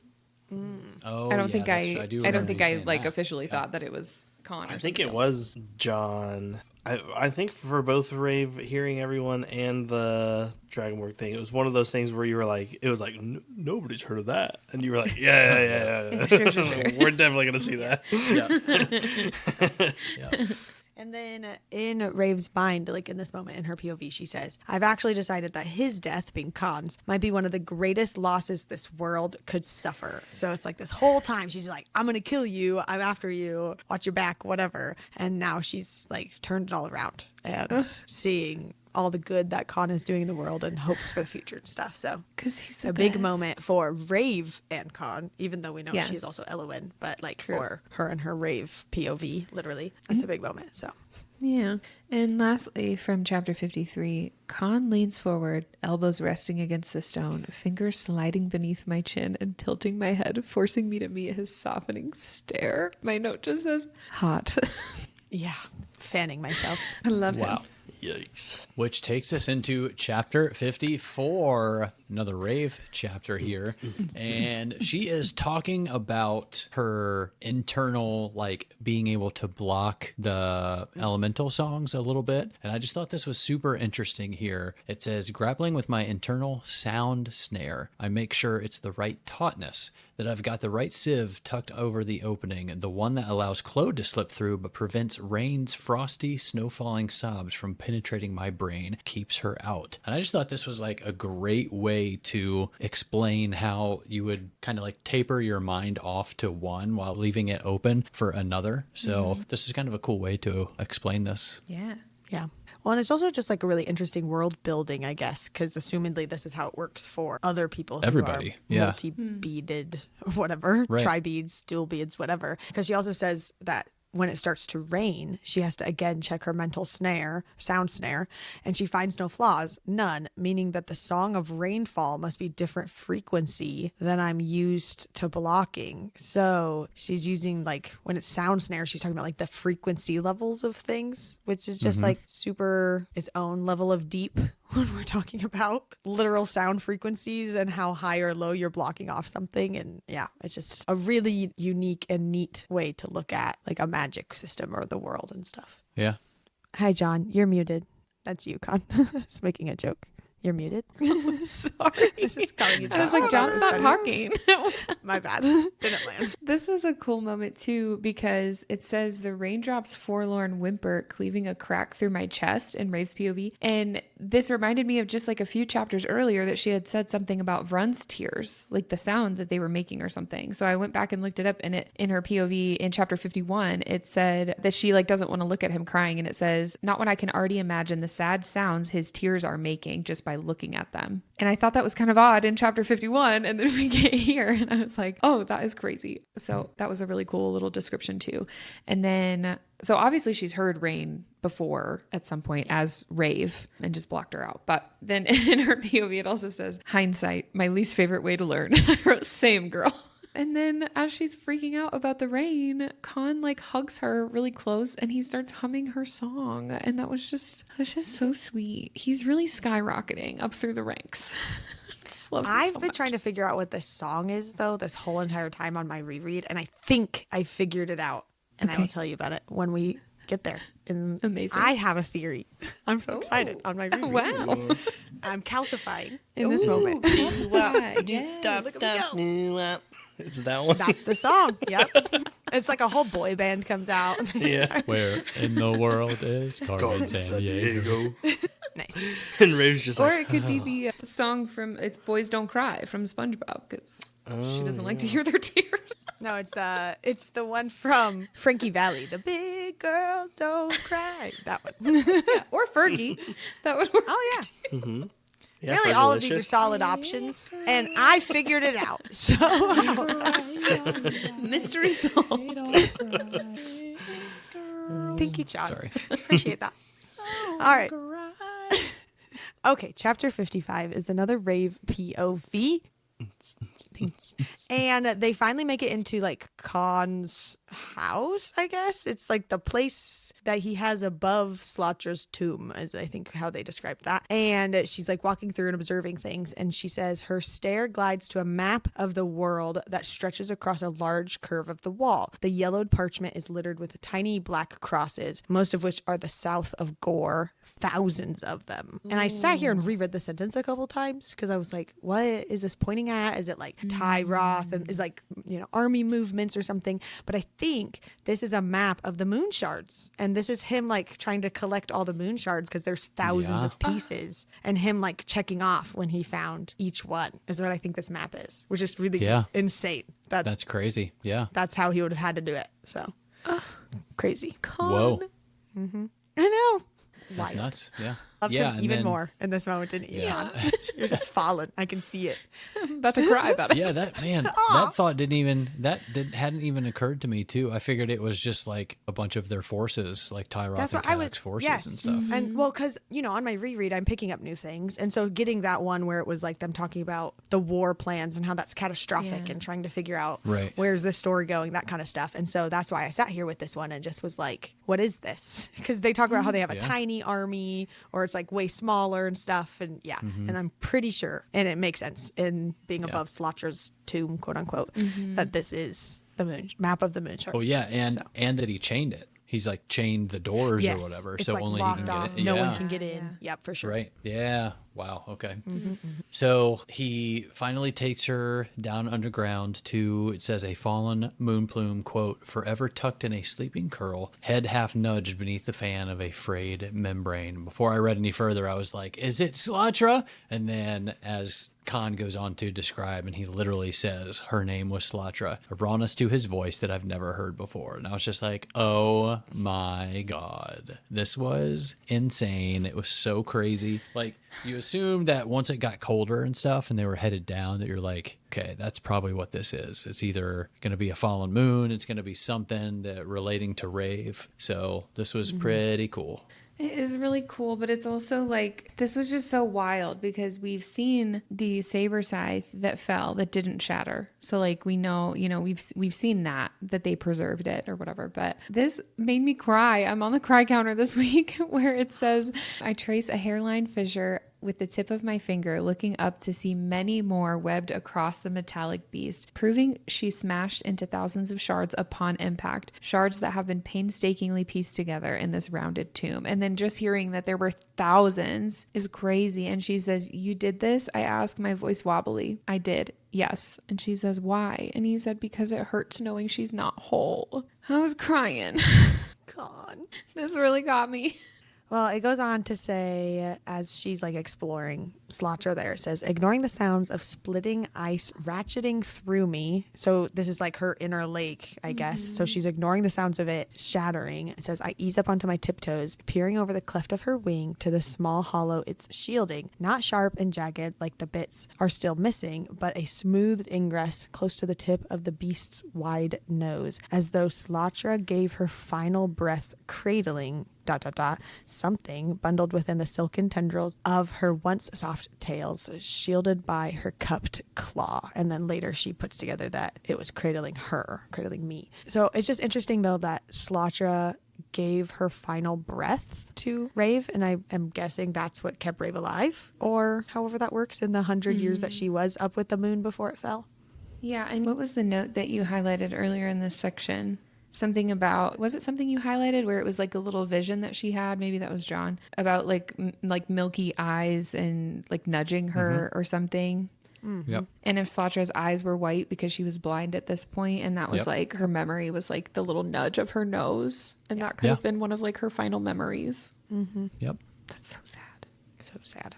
But it also is maybe why like she has that icy lake and that all that stuff that's going on, all that stuff is because like that final breath is Slatra or whatever. Yeah. Calcify. Yeah, and it kind of continues. She's like still going down this whole thought process, and she says, "Because those shards I saw when I first opened my eyes to the world, I now understand they were scavenged at the same time as me. That's why the cart was lugging them past my cell. They'd just been snatched from the snow, dragged inside a mountain of stone and ice that held a belly full of fire." And I was like, at this point, I have a little bit more of this in thoughts and theories, but at this point I was like, so Slatra maybe did take Rave with her, like when she calcified. Yeah. Probably. That's what I'm assuming, but the phrasing "scavenged at the same time as me" is really interesting, and I still am just dying to know who did that and like kept her in a cell.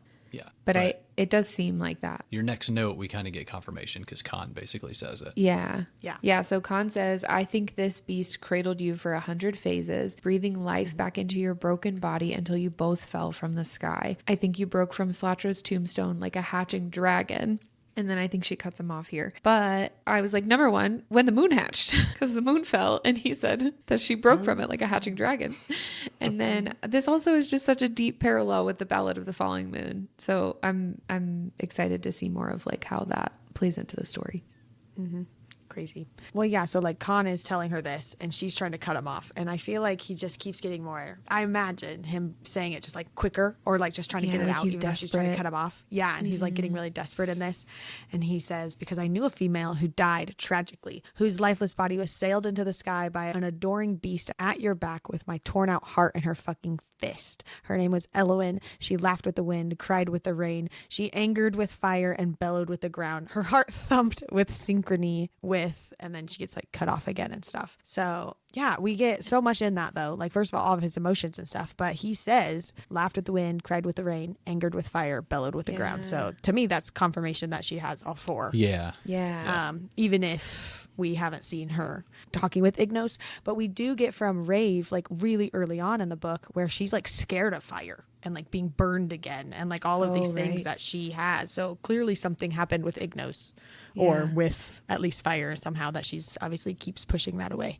That's true. Yeah. She But does say like 2 words or something earlier in the book with Ignos. Well, she says that she was like burned by him or something. Yeah, but she actually like Oh, like she speaks to- to him. she's Well, yeah, she keeps trying to cut off Con here, and he finally says, "Don't lie to me, Moonbeam. Lie to the world, but please don't lie to me." He just wants her so bad. He just Right. wants to be that person for her, and Yep. I agree with Vea in the sense that he did not take it slow and probably screwed that up a little bit in this situation, because she clearly wasn't ready for some of that. Yeah. But it will definitely speed up that process, I suppose.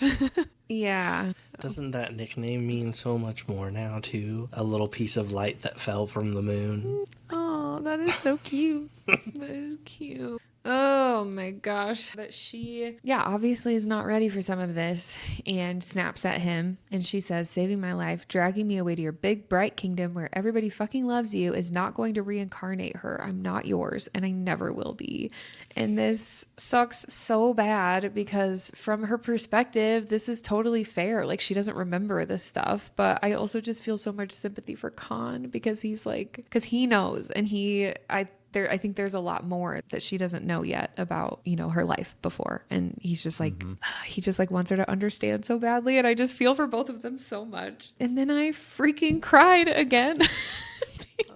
This is my second one from this section because Rave starts backing away from Con after she says that, and she's running back up the stairs, ignoring the pain in his eyes. And it says, I ignore the tugging sensation that tries to lure me to turn around, to climb over that folded wing, tuck within the hollow, and fall asleep in Slatra's stony embrace. And after this part with like the other dragon, that like the other moon that had fallen that was still intact. And there was that like tugging for Rave to like turn around and not lean into it, like to give privacy almost or like respect, but then to feel that tugging to like turn around and go like curl up in her and like go to sleep. That got me so sad. And I think last line in the chapter is Rave saying, I happen to like living in my blank oblivion. It's lonely, but lonely people have nothing to lose. And I just wrote, hi. Counselor Kyle here to point out a logical fallacy in this mindset. This is a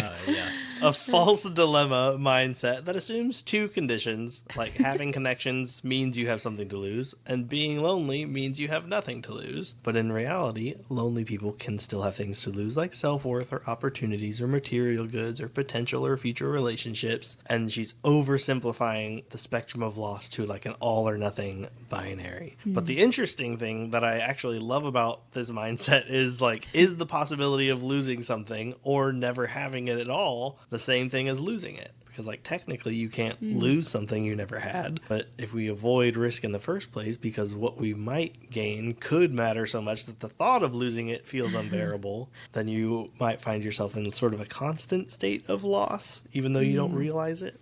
So when you choose not to reach for something like connections or meaning, you protect yourself from pain, but also prevent yourself from ever experiencing what you might actually deeply want or unknowingly need. And sometimes, like I said, that's its own kind of loss. Not what you lost, but what you never let yourself have. And I feel like this is the first time we really see that in Rave. She sort of hinted at, like, obviously keeping people at a distance, but yeah. It's really interesting that you were at the top of those stairs to be able to tell her all that whenever she made it out of the Hold on, Rave. Hold on. Hi, Rave. Counselor Kyle here. Couldn't help but hear. Got a little name tag. Clipboard. Ooh, it's like a little mini red flag diary. Yeah. Nice. It's like a yellow Red flag. flag so pamphlet. yellow. Red flag pamphlet. Pamphlet. Yeah. Red flag handout. I'm just going to leave this with you, Rave. No, Con and I Here's were some texting information about that. for you. Con and I were texting about if there was going to be any red flag stuff in this book, I guess. But I'm like, is it a red flag? Like, I don't feel like Con has been doing many of those. And I feel like, is it a red flag because Rave just doesn't remember? Like, that's, I don't You know. don't feel like so- Con's been doing many of those? I think Or if any, I anything, guess. Con deserves like a green flag diary for this book. Ooh. He's Yes. I love it. I don't think he's done like, I mean, he's been open and honest. He's Wow. not done anything non-consensual. High He's- praise from Counselor Yeah. Kyle. Wow. Is he Green your number flag one diary. boyfriend? I mean, I guess technically. Wow. Oh my god. Oh my god. So excited for you, Kyle. Yeah, thank you. Wow. That's amazing. I'm so excited. Incredible. I was actually trying to find that part of the text conversation because Lauren was saying, I don't know if there have been any red flags. Like, Yeah. I don't know. And then I said, are there counseling guidelines for when you die and then you're brought back to life by your dragon, but you have amnesia and can't remember that you were previously in love with the person you jumped on top of to kill, but then decided sex was a better idea? Yeah. I think that's in counseling like 102. It's like the second class, sophomore class. But no, I was thinking about that earlier today. I was like, I don't think he's done anything that I would be like, Yeah. whoa, Yeah. come on. Like he's He's been Yeah. upfront. He's been generous and kind and willing to like give space. Yeah. It's Even more to the like, point of "Whoa, like come later on where he's just like, all right, well, I've done everything I could, so go chase what you need. Yeah. Yeah, and he even like lets her go. Death. Yeah. I mean, that's what she's doing, I guess. But yeah. Yeah. All right. I'm excited for that, Kyle. Okay. Chapter 56 is a rave POV. And Just me? I just thought this line was funny where it says, when is following someone into a dark tunnel to the words of, it's just down here, ever been a good idea? Idiot. It's like, funny as she's thinking that as she's storming off or whatever. Idiot. Oh, that's what she says because it's like italics in her POV to herself. Like, funny. Oh, okay. So Con finally takes the hint from Rave that she's not ready to or interested in unveiling more about who she was before. So he gives her the freedom and the money to leave. And then he says, chase death, Elo and Rave, which gave me chills, partially because of the name, because that's the first time anybody's ever like said it to her. And partially because this was the only quote from this book. This was like the only thing I had heard from this book, but I had no idea what it meant. I had just seen the quote, chase death, moonbeam, which he says later on. And that just like, that gave me chills because I just had I had absolutely zero context for where that was going to come into play. And then this made me cry again, you guys. I'm on the cry counter 3 times for this chapter section. This is Con's quote when he's like saying goodbye to her. He says, spend your life alone, forever wondering why you scream in your sleep, calling for that very moon plume I've spent the past 23 phases piecing back together, hoping it would bring your spirit peace. All because you loved that beast so fucking much. I knew it would break you to know she was scattered all over the world after scavengers raided her impact zone. And then he says, chase death, moonbeam, and I pray your bloodlust brings you the same sense of peace I feel just knowing you exist. So I was crying again during this whole paragraph. And then after that last line in my Kindle app, in the moment, I wrote, that's it. Con is number 1. I don't care what happens for the rest of this book. Whoa, bold statement. And I texted We're like Lauren 50% and said that. in. I texted Lauren and said that he was like number 1. And she was like, you haven't even finished the book. And then I sent her the screenshot where I was like, I don't care what happens for the rest of this book. You just like your other number 1 book boyfriends are like you've read 2, 3, 4, 5 books depending on, and this guy you get 50% and you're like number 1. That's is it. wild to me. Because he's so good. That's Green that's what Flag you get Diary. when you have no red flags. That's I mean, all yeah. looking good. I'm happy for Yeah. you. I'm also like over here and you're talking about your cry counter and I'm trying to like not smile, but I'm just like, I'm proud of you for feeling your emotions. It sounds so weird. And also like you're winning the cry count. Like there's so many levels of pride for you over here. And you're telling me you're crying. And if anyone's watching the video and I'm over here like, oh, I'm like clapping for you. I'm so proud of you for crying. Yay! You're devastated. Amazing, sweetie. Exactly. Congratulations. Oh my gosh. Yeah, I'm definitely winning for this book. That's for sure happening. So the next chapter is a diary entry, and my only note was just that this whole like Con and Elowen meeting where he just like makes sure that she's eaten before letting her in to see Slatra while he plays and hums his little tune. It's just like, it's all so cute and I love it so much. Is this her calming song? Is his little tune that he played for her whenever she like first moved there while she would like eat and stuff? Is that the little song she's been singing this whole dang time? I And that's hope how he so. knew it? I think that's so freaking cute. That's my That is theory. really that's cute. that is her calming song this whole entire time. Yeah. Was the Up one to that this he's point, played for her. I think that's so cute. it is cute. I had assumed that it was the Ballad of the Falling Moon. Yes, same. Because of the first couple of chapters, but this is so much cuter. I love this. I think this is it. I think it would Yeah. make sense. I'm here for it. I calcify say that. this is it. Calcify. That takes us into chapter 58, another Vea chapter. And my first note here, Con says, Navut is the fastest saber scythe in the hutch that hasn't yet been turned out for the great flirt, and haste is of the essence. And I wrote, yes, the great flirt. Flirt, My flirt. favorite. Flirt. Turned out and turned up for the great flirt. You know it. When I was reading this part, all I saw was John's note. The only thing he actually highlighted were the words "great flirt," and and so I was reading this. I was on this page, and then I saw the yellow highlight. So my eyes had like jumped down to it for a second, but all I saw was "great flirt," and in my head I read it like "great Scott." Great flirt. I'm here for that too. I just think it's funny that the people are like helping the dragons get ready for the great flirt. Like there's only one that's not been turned out yet. Like the rest of them, They're the all ready to fluffers. go. Yeah. Turned out for what? I was going to say the wingman, but yeah, Turned sure. out for what? Oh, the wingman. That's Oh my god. amazing. They're like sending their dragons out. I was like, you're so hot, dude. They're going to love you. Slay queen.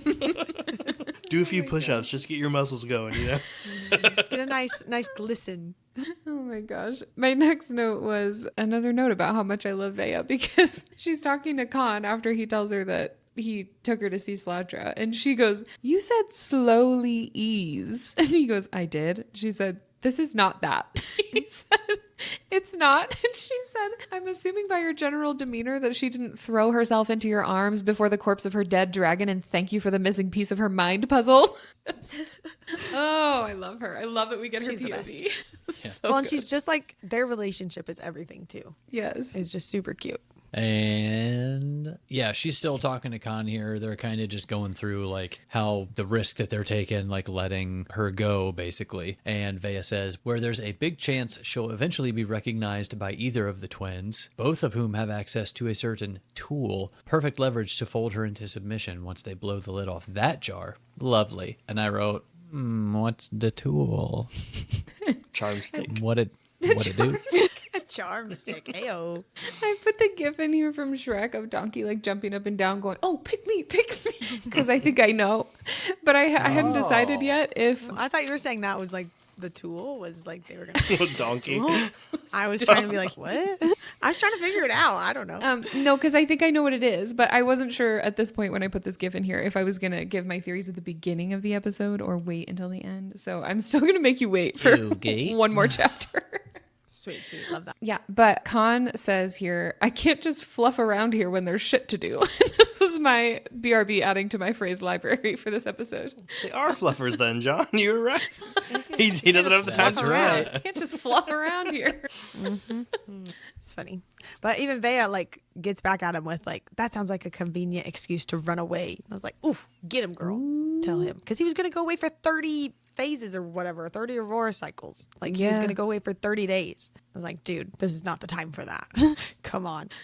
And then this is where we get that sad little backstory in like 2 paragraphs maybe about how Con had to raise Vea since their mom died when she was born and the dad just like handed her off to Con and that whole like piece of their relationship and stuff. And I think that also is probably why Con is as amazing as he is to a certain extent, because he's always been taking care of someone, and that's just like his Yeah. role in life is to Also take care makes of their dynamic someone. even better. That's true. Yeah. Yeah, it does.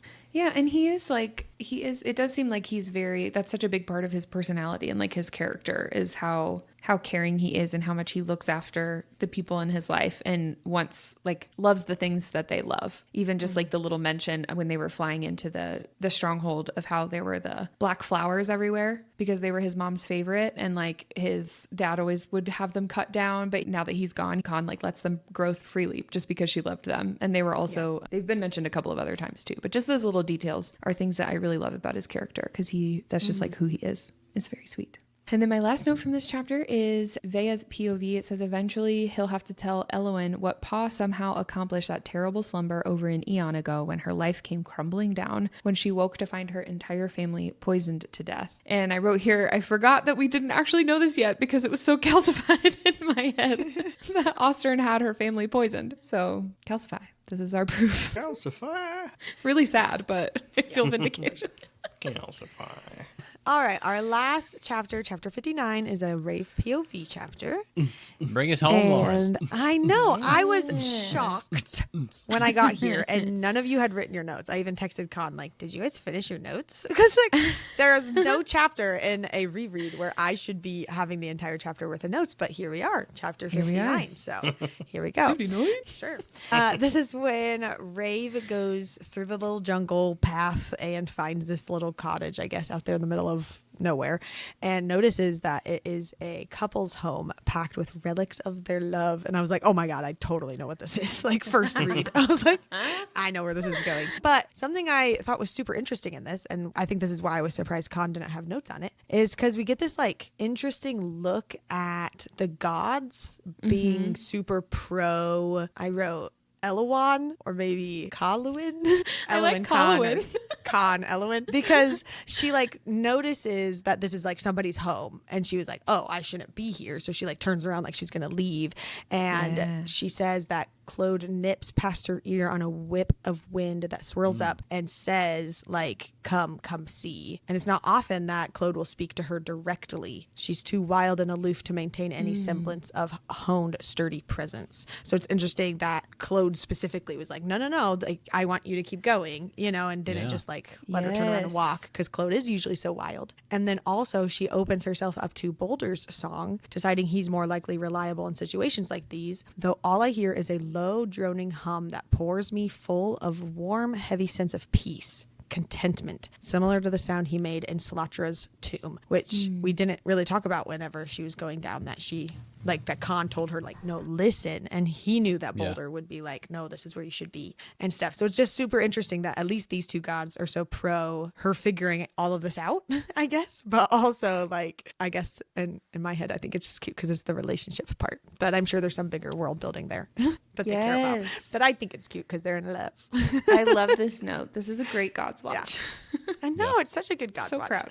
And then we get the Dramemory Emoji erotica moment. It's Con's POV saying, what do you want, Elowen? And she says, you, getting lost in his eyes. And she says, forever. And it's just so cute of them. And then that's when she wakes up from that memory with a soul-crushing finality. The reason I've been drawn to this point since the moment I opened the shutters, this place isn't a relic of someone else's love, ... It's ours. And that's where we end this section. Oh, so good. Oh my gosh. So, John, thoughts, impressions, characters, places, ideas? Yes, Con is just like Con said. He is rising up the ranks, baby. Number one, because he is for Con. So This is so confusing. He's for our Con. Right, yeah. He is very, very close. Wow. I don't know what exactly I need to push him fully up to the top. well, we haven't seen them together yet. Emoji erotica. Yeah, That's maybe. true. We They're not really together. We haven't seen them together in a, I guess, a positive sense. It's always been like A present commitment.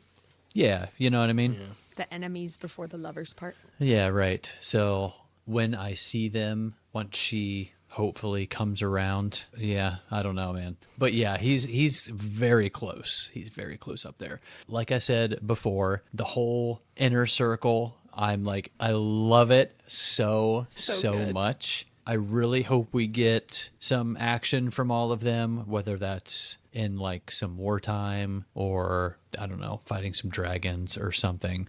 Obviously, Vea is a badass, because I'm assuming with the whole Tuca trial, like I would assume it's mainly only males that do the fighting. So she would be fighting males. So she's literally killed 78 probably large, massive, talented dudes. So that's impressive in its own right. So would love to see some of that. I'm loving Rave's character development right now. I think she got hit with some like massive emotional things, not only with some of those memories and some of those visions are starting to pop in, but also the whole relationship with the new gods kind of like sprouting up. We're seeing some more of that we haven't seen so far. So she's getting a lot of emotional stressors and whatnot. And she's clearly in the denial stage right now. I'm waiting for the anger stage. Maybe we'll get that around this next chapter section with like the hushling, and then she'll kind of move from denial and just be like angry about it. But I feel like some of those later steps might move like quickly, or maybe she'll like breeze through anger or something and get right into like bargaining, and we'll see what happens. I think that would be very interesting. I'm getting with Tyroth and Kadok, I'm getting a very Throne of Glass. I'm going to try not to be spoilery. Oh. Duke? Oh, Parrington? Right? The Duke? Yeah. Yeah. I don't want to say too much, but I'm getting a similar like vibe with that, where like they're Always made to be the big bad, but they're never on page. yeah, I'm scared to even say something like that because Sure. I'm trying I'm trying Why to do you feel a explain. parallel? Do you think that I think you could explain it without saying the specific character. Yeah, so like I'm getting the bad guy vibe from them because they've been talking about them, but they haven't have a lot of page time yet. I feel like we're gonna get to a point they're gonna be they're getting queued up to be like a main antagonist kind of thing. That's what I'm like waiting for. Yeah. Yeah. There we go. Sweet. Yeah. What about you, Con? You already know that I am obsessed with this book. I am really loving like the found family vibe with these new characters in Dom. Vea seems a little compulsive and like very blunt, but it also sounds like she's been through a lot that would really harden a person. And I just love like her sense of humor and her sarcasm and banter, and that she still very fiercely loves and like protects the people that she cares about. So I am really loving her, and I'm excited for her POV. I'm definitely enjoying that. Con Vagor is my main man right now. That's really all I have to say. And I am really intrigued by Rave's mental and emotional path to discovering and maybe potentially accepting her past, like John was talking about. I'm excited to I'm so excited to keep reading and just see how it plays out. I feel like we're at this stopping point. There are a lot of different ways that she could take this and decide what to do next. So I'm excited to get into that. And there's also just a ton of little subplots or like open-ended passing comments that I think will come back into play by the end of this book. And I love shit like that. Eating it up. Very fair. What about any thoughts and theories? Any calcified things up in the sky for you, John? I know Con has a lot. One that came to mind for me here was that Rave died either giving birth or someone gave her a huge knock upside the head, knocked off the diadem, and maybe like stabbed her in the heart. Because I'm still not convinced that, so in my mind, when Vea had said that she was stabbed to death, in my mind, I was equating that to somebody stabbed her like many, many times instead of like just the once through the heart. I think that's what she was saying. So I'm on board with that. Because I feel like maybe this is an obvious, like, well, yeah, duh. But I feel like Elowen Rave, she had died before Slatra took her up. Like, she died and Slatra took her up and they calcified. Although at the same time, well, no, yeah, that's what I think. Yep. What that means for how she came back to life is something else. Because like if somebody had to do that, for her, apparently with a moon shard, right? Because there's like the one piece missing, and she's apparently that missing piece, but in what way? We don't know. I thought that it was just that Slatra willingly gave that piece of her to Rave or Elowen. Like her final breath or whatever it was. Because it does say that piece is like, it's smooth. It's not broken apart. Like there's something missing. I thought it was her physical body in the slot, like in that rounded out But space. it wasn't in the hollow, right? It was a space for her, but it did specifically say something about how it wasn't. It didn't look like there was something that broke off of it. It was just that was just how it was. And then when Con sees her earlier in the book, he says he thinks he just found the most important piece or something. Yeah. So, yeah. And I keep trying to think of how this came about, like how her death came about as well. Like, I got some notes was about that. Was it like an execution type of thing? Was Con there when it happened? I feel like he had to have been, with Vea mentioning like him maybe seeing Slatra in like her last moments. It kind of seemed like she was saying, hey, did you see? I know it like cut it off when they were like talking. I thought they were talking about Slatra falling. Like, are you sure you saw Slatra fall? Because he was like, this is Rave, like, they knew she was up there. I was taking that as, did you see Slatra go up with Elowen and calcify? I thought maybe that's what that was. I don't know, man. Calcify. I figured not only because none of them seemed to know how Elowen actually died. It seems like they were told something about her death that wasn't actually true. Oh, that's a good point. Yeah. But yeah, so I have some like soft theories there, but I know you got a lot, so get into it. Let's go.